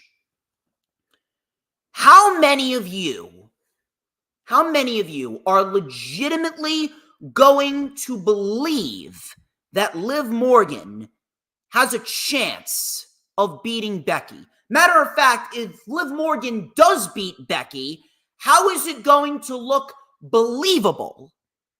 Because I'm not sure if you've been paying attention, but ever since Liv Morgan came back to TV, ever since Liv Morgan came back from injury, all she's been doing is losing big matches. Matter of fact, she's been the runner-up in every single major match that she's competed in this year alone. She was the runner-up in the Royal Rumble. She was the runner-up in the Elimination Chamber. She was the runner-up in the Battle Royal this past Monday. Becky Lynch even beat her. Becky Lynch beat Liv Morgan in a match on Monday Night Raw heading into WrestleMania. But literally, Liv Morgan, by all means of booking, Liv Morgan has been portrayed as a second-place chump. So let me ask you this again. After all of the big losses that Liv Morgan has been taking within the last 3 months, I repeat, losing all these big matches, 3 months, how are you going to take her seriously? How is anyone going to take her seriously if she is to beat Becky Lynch? Here's a spoiler for you. Whether you want to admit it or not, it is not believable. Liv Morgan beating Becky Lynch is not believable. Do you know why? Do you know why? It's because WWE has not built her up. Hooligram, stop trying to swerve directions, okay? I never said Liv beating Rhea would have been believable either. But just because Liv Morgan is not believable at beating Rhea, that doesn't mean that her beating Becky's believable either. And do you know why? It's because WWE has not built her up. No one takes Liv Morgan seriously because all she does is lose big matches. At least in the Battle Royal, it would have been more believable because she didn't have to pin anyone. She just had to outlast some people. At least she just had to outlast Becky Lynch rather than beat Becky Lynch. That would have been more believable than her pinning Becky. Liv Morgan beating Becky is not believable because they have not built up Liv Morgan. Now, if Liv Morgan would have been on a winning streak, maybe if Liv Morgan was actually pushed properly, maybe if they actually made Liv Morgan look strong this year, then I'd be a little bit more okay. And in addition to that, In addition to that, if Becky Lynch is going to hold the women's championship and she's not going to hold it for long, what's the point of even giving her the championship? Rhea Ripley, to my knowledge, does not need surgery. I have not heard one report of Rhea Ripley getting surgery. So realistically speaking, she could be back by SummerSlam. Rhea Ripley could very well be back by Money in the Bank for all we know. Rhea Ripley could be back by July, and we could have Rhea Ripley in a women's title match at SummerSlam. In the end, that title's going to go right back to Rhea Ripley anyway. But if Becky Lynch is going to drop the title within 2 months to Liv Morgan, I'm going to question, why did you even give Becky the championship to begin with? Because what have I always been preaching? There should be no such thing as a transitional champion. Title reigns should be long. Title reigns should be 120 to 150 days minimum. At least if Liv Morgan got the championship, she would have been able to hold it at least 120 days, maybe 130 days, depending on when Rhea Ripley came back. Maybe we would have been able to get Liv Morgan to SummerSlam with the championship, and at least she would have had a little bit of time with it, so it's not a complete waste of time. But no, you're going to give Becky a 60-day title reign, only to give it to Liv Morgan, only to give it right back to Rhea Ripley? I shit on it with Willow Nightingale back at Dynasty, because Willow Nightingale is ultimately a transitional champion, so Becky is going to be a transitional champion for Liv, who's going to be a transitional champion to get the title back on Rhea. So I ask you, how exactly is Becky Lynch winning the championship a good decision? How is it a good decision? We all knew that whoever won was going to be the interim champion until Rhea got back. Because when Rhea gets back, she's getting that championship back immediately. It would have been better just to give it to Liv Morgan right out of the gate because, A, it would have been more believable than her pinning Becky Lynch after being nothing more than a runner-up. You may as well rename her Liv Runner-Up Morgan. Liv Second Place Morgan.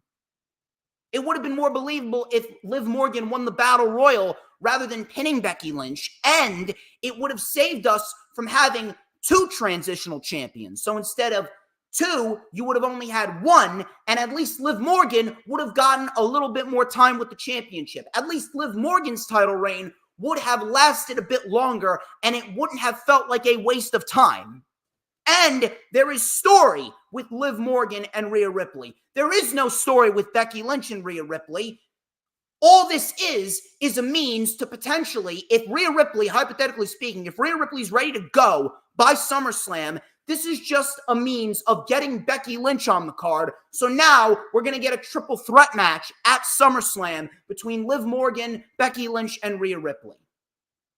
Again, I state, this should have been Liv Morgan's because it would have worked out a lot better in the long run. Becky doesn't need it.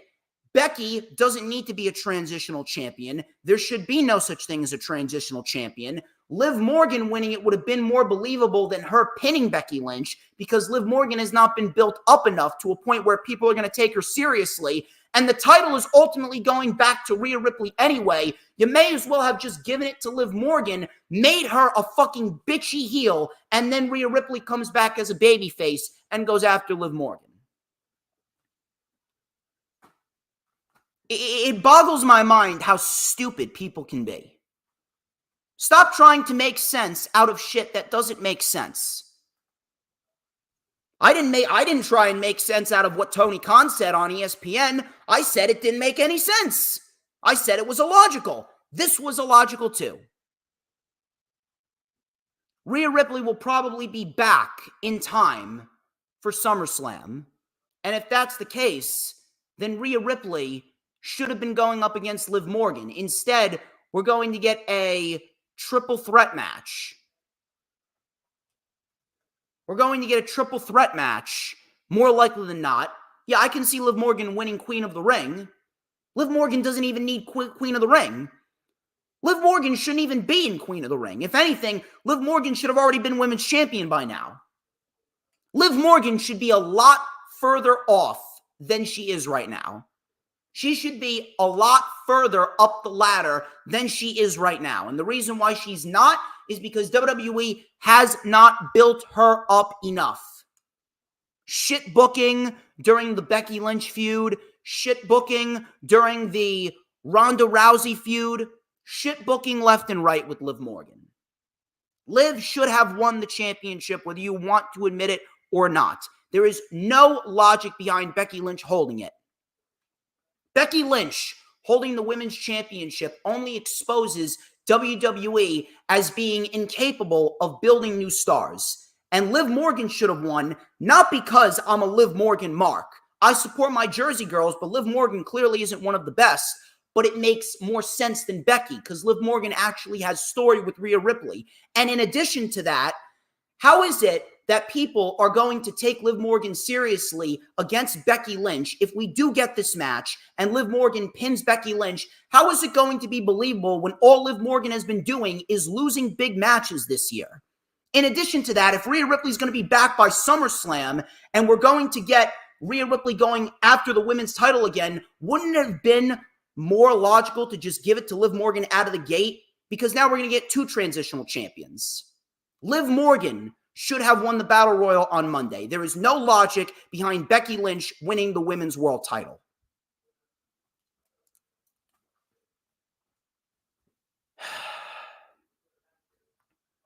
I had to let that shit out. I had to let that out. I'm going to talk about SmackDown as well. We're going to talk about SmackDown. I got a chance to watch SmackDown after I got back from the ISPW event last night.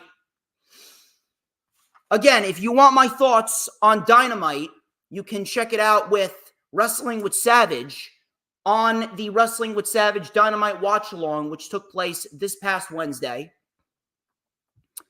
Solid crowd. Solid crowd so far.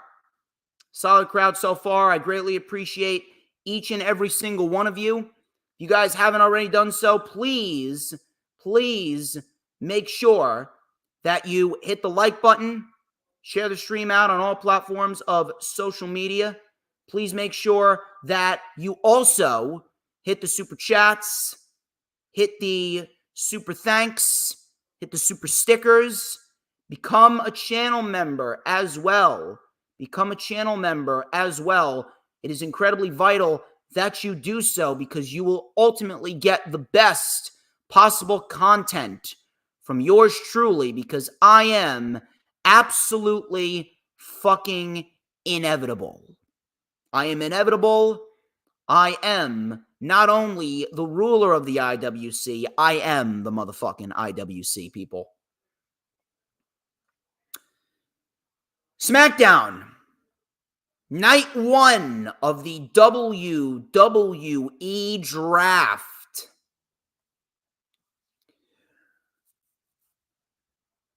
Let me tell you something. If there is one thing that this draft proved, the one thing that this draft proved more so than anything else is the fact that WWE needs to end the brand split.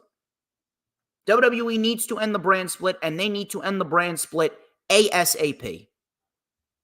This shit is completely and utterly ridiculous. It is completely unnecessary. WWE is actually doing more harm than good with the brand split.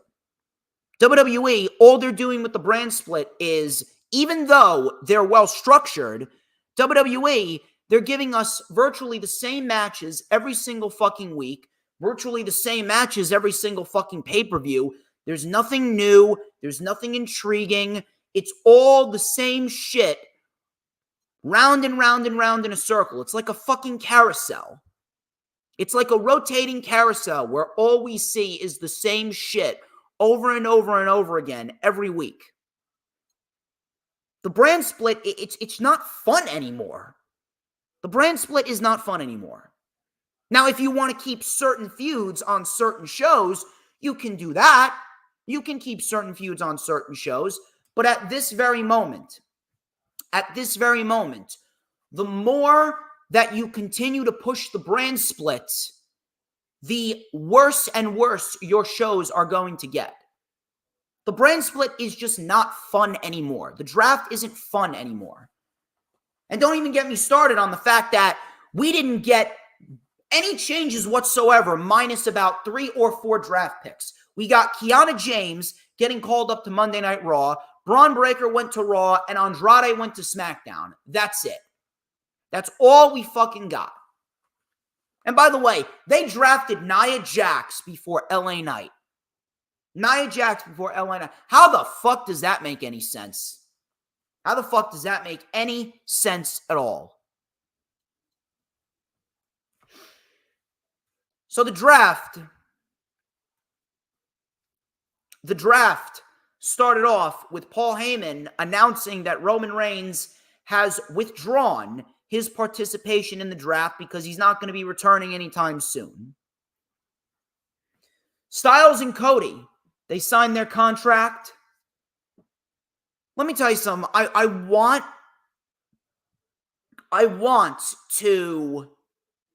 want to get behind this. I really do, but you take a look at this promo and neither guy spoke with any conviction. I mean, where's the fucking heat? Where's the fucking heat? And then on top of that, where is the credibility within AJ Styles? The crowd, when AJ Styles came out, the crowd was virtually dead.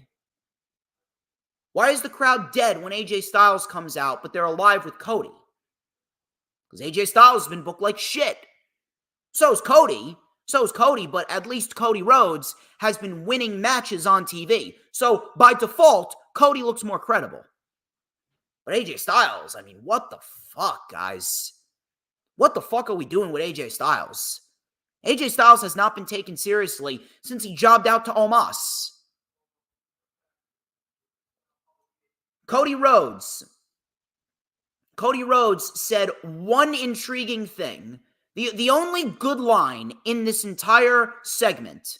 They signed the contract. It was very lame. It was very typical. The only good thing that they said came from Cody. Cody said, for me, this is not a dream match. It's a must-win. Outside of that, I mean, I could have written a better contract signing with more energy and more conviction in my fucking sleep. Cody and Triple H, they read the first-round draft picks. SmackDown selected Bianca Belair. I do not know what is the deal behind that logic.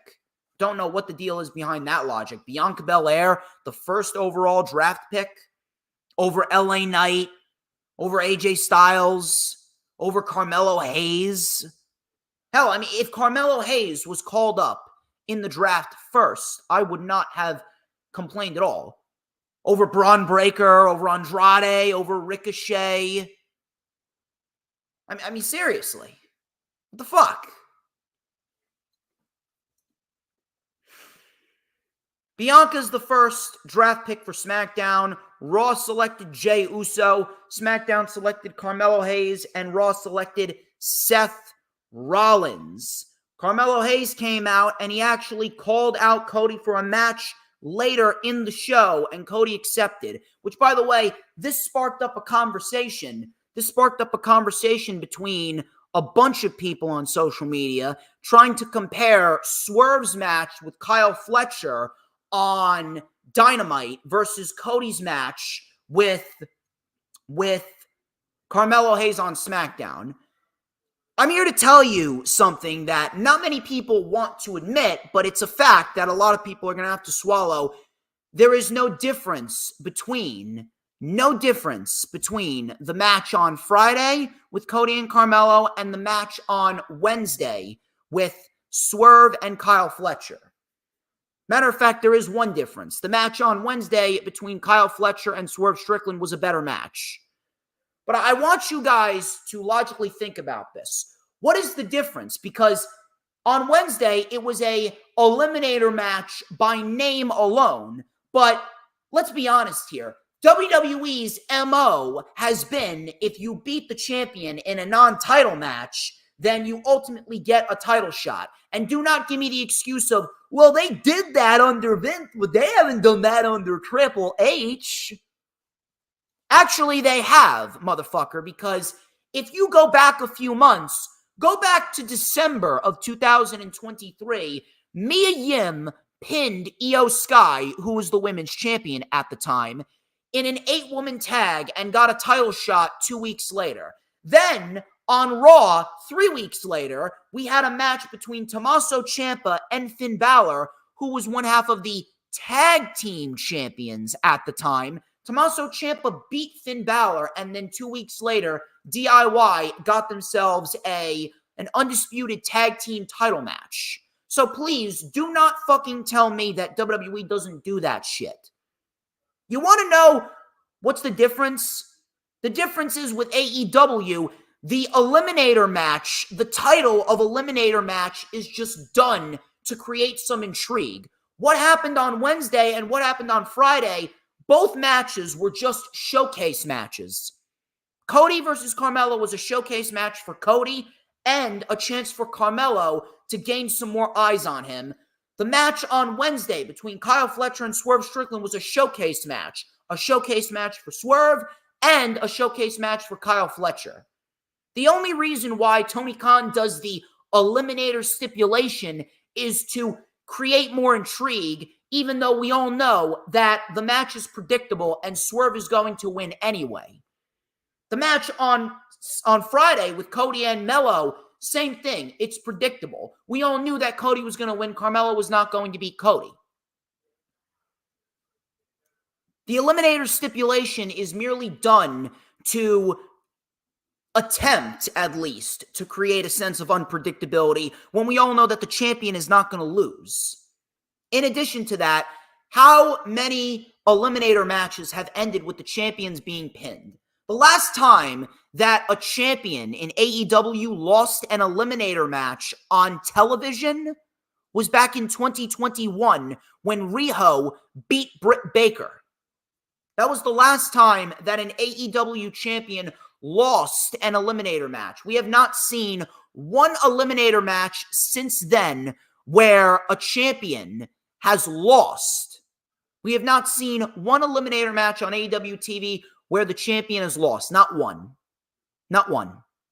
Look at Roderick Strong. Roderick Strong competed in several Eliminator matches, and Roderick Strong won every one of them as the international champion. So please, do not try and tell me that the matches were different. Cody and Melo was no different than Swerve and Kyle Fletcher.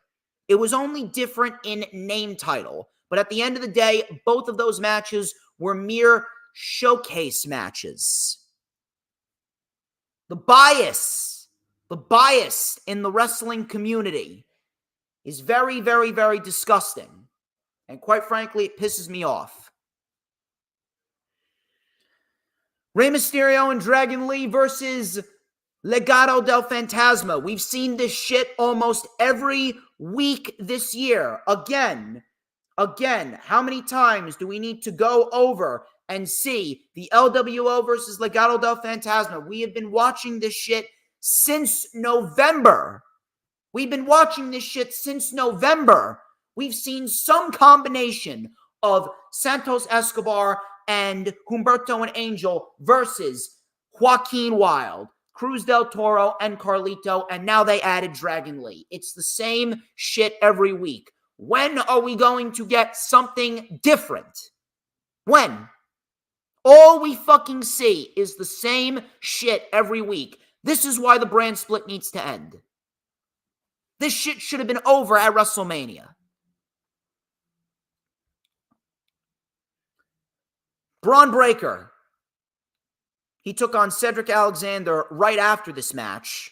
Before we get into Braun Breaker and Cedric Alexander, Santos Escobar revealed that it was Carlito that was shown attacking Dragon Lee. Carlito was shown attacking Dragon Lee in the backstage area. So now Carlito has turned heel. But let me ask you this. Do you care? Do you care about Carlito? I don't. Carlito is an enhancement talent. Carlito is there, but he's merely there because of Rey Mysterio and the LWO. Carlito will go nowhere outside of the LWO. Absolutely nowhere. Whenever this feud with Rey Mysterio and Carlito ends, ultimately, Carlito is going to go right back into obscurity. Matter of fact, I'd be shocked if Carlito is still with the company after this feud with Rey Mysterio is over. No one gives a fuck about Carlito. Braun Breaker and Cedric Alexander. Braun Breaker won in 20 seconds. I actually think it was less than 20 seconds. What the fuck are they doing with Breaker? Is this really the extent of Braun Breaker? The Goldberg treatment? I mean, I understand Jade, because let's be honest here, Jade's a fucking failure in the ring. But Braun Breaker, of all people? Braun Breaker, and all you have for him is 20-second matches? If you do not have a solid plan for him, why the fuck did you call him up? He's been on the main roster since February. And you're doing nothing with him other than having him compete in 30-second matches. Again, I ask, what the fuck are we doing here? There you go, Gold Breaker. We got Gold Braun. I like Gold Braun better. We're gonna start calling him Gold Braun. Gold Braun Breaker. Cedric Alexander is going to be released. Just watch. Cedric Alexander will be gone at the next round of budget cuts. I am shocked that he is still employed. Speaking of draft picks. Braun going to be WWE Speed Champion. I mean, tell me about it. Tell me about it, Hula Grim. Ain't no one going to fucking beat him.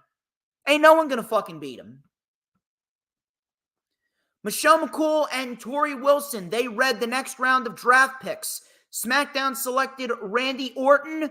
Raw selected Braun Breaker. SmackDown selected Nia Jax. Raw selected Liv Morgan. Heyman and Solo, they had a little segment. Solo asked Heyman to give him the details of the draft before Tama Tonga and Solo were both attacked by Kevin Owens. And the brawl actually continued to the ringside area. They actually interrupted a segment with Bianca Belair and Jade Cargill, and they are going to be fighting the Kabuki Warriors in France at Backlash. Man, we haven't seen that match before. WrestleMania rematch minus Naomi and Dakota Kai. So, Tama Tonga and Kevin Owens, they brawl into the ring before Solo jumped in.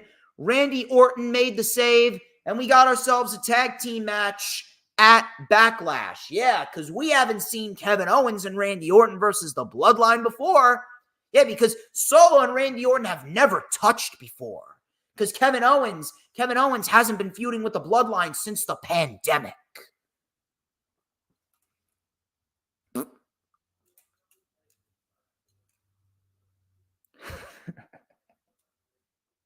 If I could just make myself chuckle, that makes my day. All I need to do is make myself chuckle. The Dudley Boys, they announced the next round of draft picks. SmackDown selected LA Knight. Raw selected Ricochet. SmackDown selected The Bloodline. Raw selected Sheamus. Typically, the pay-per-view after WrestleMania is usually WrestleMania rematches. That shouldn't be the case. That should not be the case at all. And on top of that, it's not even just WrestleMania rematches. It's rematches that we've seen for years and years and years prior to Backlash, dude. Seriously, it's not just Mania rematches. We're probably going to get Sami Zayn versus Bronson Reed. We've seen that shit twice on Monday Night Raw before WrestleMania. Jey Uso and Damian Priest.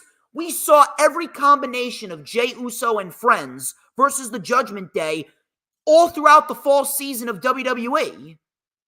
We saw that shit in War Games.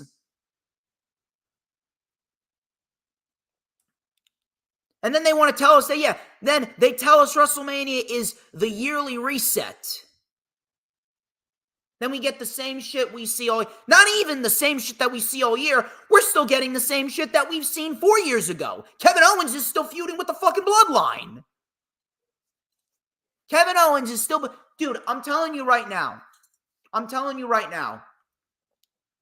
We have seen, I swear to Christ, we have seen more matches with Damian Priest and Jey Uso in the last 8 months, more so than we've seen matches between the Young Bucks and FTR in the last 4 years. Need I say more? At least when AEW does rematches, they space that shit out. Like Serena Deeb and Toni Storm. The last time that they fought was September of 2022. It's been over a year and a half. It's been over a year and a half since we've seen Serena Deeb and Toni Storm. They've only fought once on Dynamite, and a lot of people don't even remember it. At least that shit is spaced out. Moxley and Takeshita as well. They teased Moxley and Takeshita on Wednesday, right? Those two haven't touched since July of 2022. It's been almost 2 years. At least on AEW's side of the fence, we don't see the same matches every week. And then people want to fucking cry, story. It's a fucking sport. This ain't fucking cinema. Go watch fucking Avengers Endgame if you want cinema. This is why we need a sports-driven product. And above all else, this is why I hate Roman Reigns so much. The character more so than the actual individual himself. You know why I hate Roman Reigns so much? It's because he set wrestling back. We were moving away from cinema shit. We were moving away from this soap opera drama shit, and we were focusing on a sports-based product. We were focusing on wrestling rather than this bullshit soap opera story. And Roman Reigns came along and fucked everything up. That's just another reason why I hated Roman's title reign. We need to move away from the soap opera shit. We need to get back to wrestling.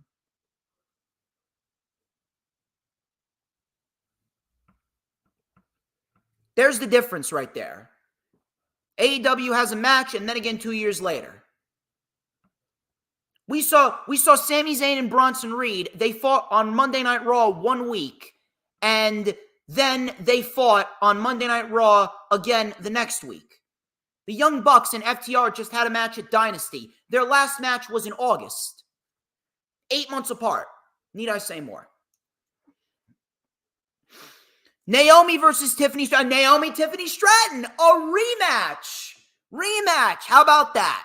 The third time in 3 months. Naomi and Tiffany Stratton. And I appreciate both of these women. I do. I appreciate both of these women. But why do we need another rematch? And by the way, it ended in a disqualification. Because Nia Jax came in and attacked Bayley. So now we get a triple threat match at Backlash. And more likely than not, after Bayley gets past Naomi and Tiffany Stratton, we're going to get Nia Jax versus Bayley for the Women's Championship.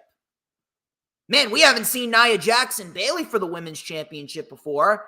Yeah, I mean, that match, clearly, we've never seen that match before, huh?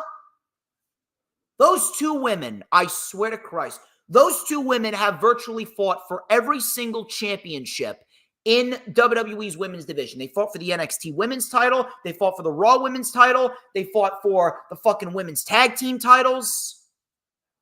I mean, holy shit.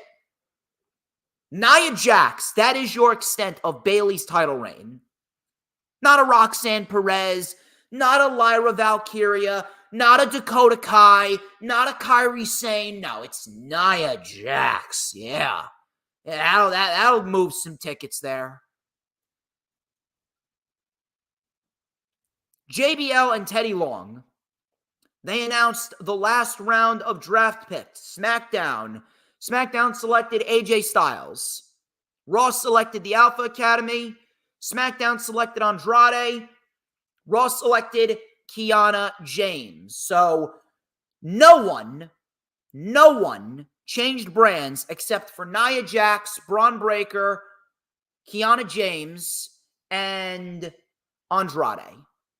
And don't give me Carmelo Hayes either, because Carmelo Hayes was on SmackDown for about a month and a half before he went back down to NXT to finish his program with Trick Williams.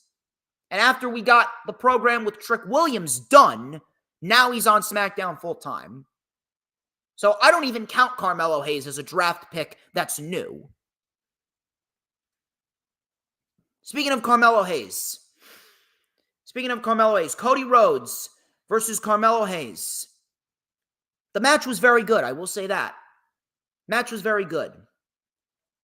But again, outside of one good match, the main event, one good match, and that was it. One good match and nothing else. That was SmackDown for you. I'll quickly go over Dynamite. Trent Beretta did not give enough of an explanation. What he started to say was good, but he needs more of an explanation as to why he attacked Orange Cassidy. Although I will say this, I thoroughly expect the parking lot brawl with Chuck Taylor to be great. We got a parking lot brawl tonight on Rampage, and I fully expect those two to have a great fucking brawl. I fully expect a very good fight from those two. But Trent needed more of an explanation on Dynamite. Swerve and Kyle Fletcher, very good match. Very good match. Kyle Fletcher is the future of the business, and I'm very, very happy that Kyle Fletcher is getting the showcase. We all knew that Swerve was going to win. People that were complaining about Swerve Strickland not getting a celebration, we're going to get it tonight on Collision. Swerve will get his time. Swerve is going to get his time. Then on top of that, two matches on the show were meaningless. Mina Shirakawa and Anna Jay. I love me some Mina Shirakawa. You know, she's 36 years old, and she looks like she's fresh out of college. Now, I appreciate both Anna Jay and Mina Shirakawa, but the match was meaningless. The match did not amount to anything because Mina Shirakawa is not involved with AEW. She's on Stardom, so she's not a part of the rankings. So thus, this win for Mina Shirakawa is not going to amount to anything other than potentially a match against Toni Storm at Forbidden Door. But we got 2 months till that. This match was a setup match to set up Serena Deeb versus Toni Storm. So the match itself, meaningless, didn't need to happen. But what happened afterwards, listen, if you're going to give me Toni Storm and Serena Deeb, you're not going to hear me utter one fucking complaint. You're going to give me Serena Deeb and Toni Storm, I'll take that. I'll take that any day of the week. Matter of fact, now Toni Storm's title reign is starting to get going. Now we got Serena Deeb and Toni Storm at Double or Nothing. I will not utter a single fucking complaint. But the match between Shirakawa and Anna Jay didn't need to happen. Hobbs and Moxley didn't need to happen. It was nothing more than a setup match to get Moxley to Takeshita. And Powerhouse Hobbs got injured. Not anyone's fault. He ran into the turnbuckle wrong and hurt his knee. So I do not want to hear anyone blaming anyone for that injury. Moxley did nothing. Hobbs just ran into the turnbuckle wrong. It happens to the best of us. I just wish Hobbs a speedy recovery. But Moxley and Hobbs didn't break out of the first gear. And all it was a setup to get Moxley into a program with Konosuke Takeshita, which I assume is going to happen at Double or Nothing. And listen, if you're going to give me Moxley and Takeshita for the IWGP World Heavyweight title, again, you won't hear a complaint out of me. At least AEW is giving us some fresh matches to look forward to at Double or Nothing. That much I will give them. The promo with Jericho, listen, I respect Jericho, but no one cared. No one cared about Jericho. Jericho he's just there. He's just there. He doesn't feel special. I appreciate Big Bill, too. Love Big Bill. But if we're going through another Jericho faction, I mean, I think people are sick to death of these Chris Jericho factions. Mercedes Moné and Willow Nightingale, they actually had a very good back and forth. This was a positive. They had a very good back and forth. And if Mercedes is going to move forward through her AEW career, she should be a heel. And they mentioned, did you attack me? No, I didn't. Did you attack me? So they're teasing who attacked who. And I'm assuming we're going to get the revelation at Double or Nothing. I believe it's going to be Chris Statlander that attacked Willow, and it's going to be Britt Baker that attacked Mercedes. Now, the promo, finally we got something of substance. I hope that they keep that up going forward. I really do hope they keep that up going forward. The Casino Gauntlet match. Casino Gauntlet match was excellent. Some crazy shit. Will Ospreay won. Will Ospreay is fighting Roderick Strong for the International Championship at Double or Nothing.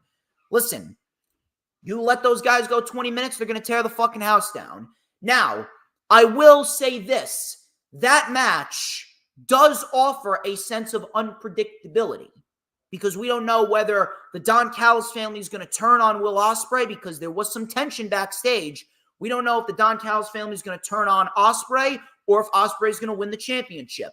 But if Ospreay wins the championship, we could be looking at Ospreay taking the International Championship into All In, and maybe we get Ospreay versus Pac for the International Championship. Again, you won't hear a complaint out of me. Oh, by the way, All In, speaking of All In just recently surpassed 41,000 tickets sold. And according to Dave Meltzer, it's going to be the third largest wrestling event in the United Kingdom. So I guess that's something good right there. Congratulations to AEW there. After that, we got the closing segment, which was easily the best thing on the show. Tony Khan takes a Tony Khan driver, and the Elite established themselves as the top heel faction on AEW TV. We did get some positive things, but ultimately it was a very wonky show. Very wonky show. It didn't have much structure. It doesn't have much. I guess it doesn't have much. It doesn't have much urgency. There was really no focus on the show. Really no focus on the show. Didn't really do anything. And honest to God, there was too much shit on the show. Honest to God, they stuffed too much shit on the show. They needed to space some of this shit out. If anything, what they should have done is they should have put some bigger matches on this show. They should have put some bigger matches on this show, and we should have gotten a lot more in terms of structure, in terms of explanation as well. We should have gotten more of an explanation from Trent Beretta. We could have gotten a longer promo with Mercedes and Willow. We should have had a little promo battle with Serena Deeb and Toni Storm. But ultimately, it turned out to be a very, very off show. Very off show, very unstructured, all over the place. It did not hit like it should have hit. Now, I take a look at Collision and Rampage tonight. Collision and Rampage looks pretty decent tonight. You got the Grizzled Young Veterans. They're going to be taking on the Acclaimed.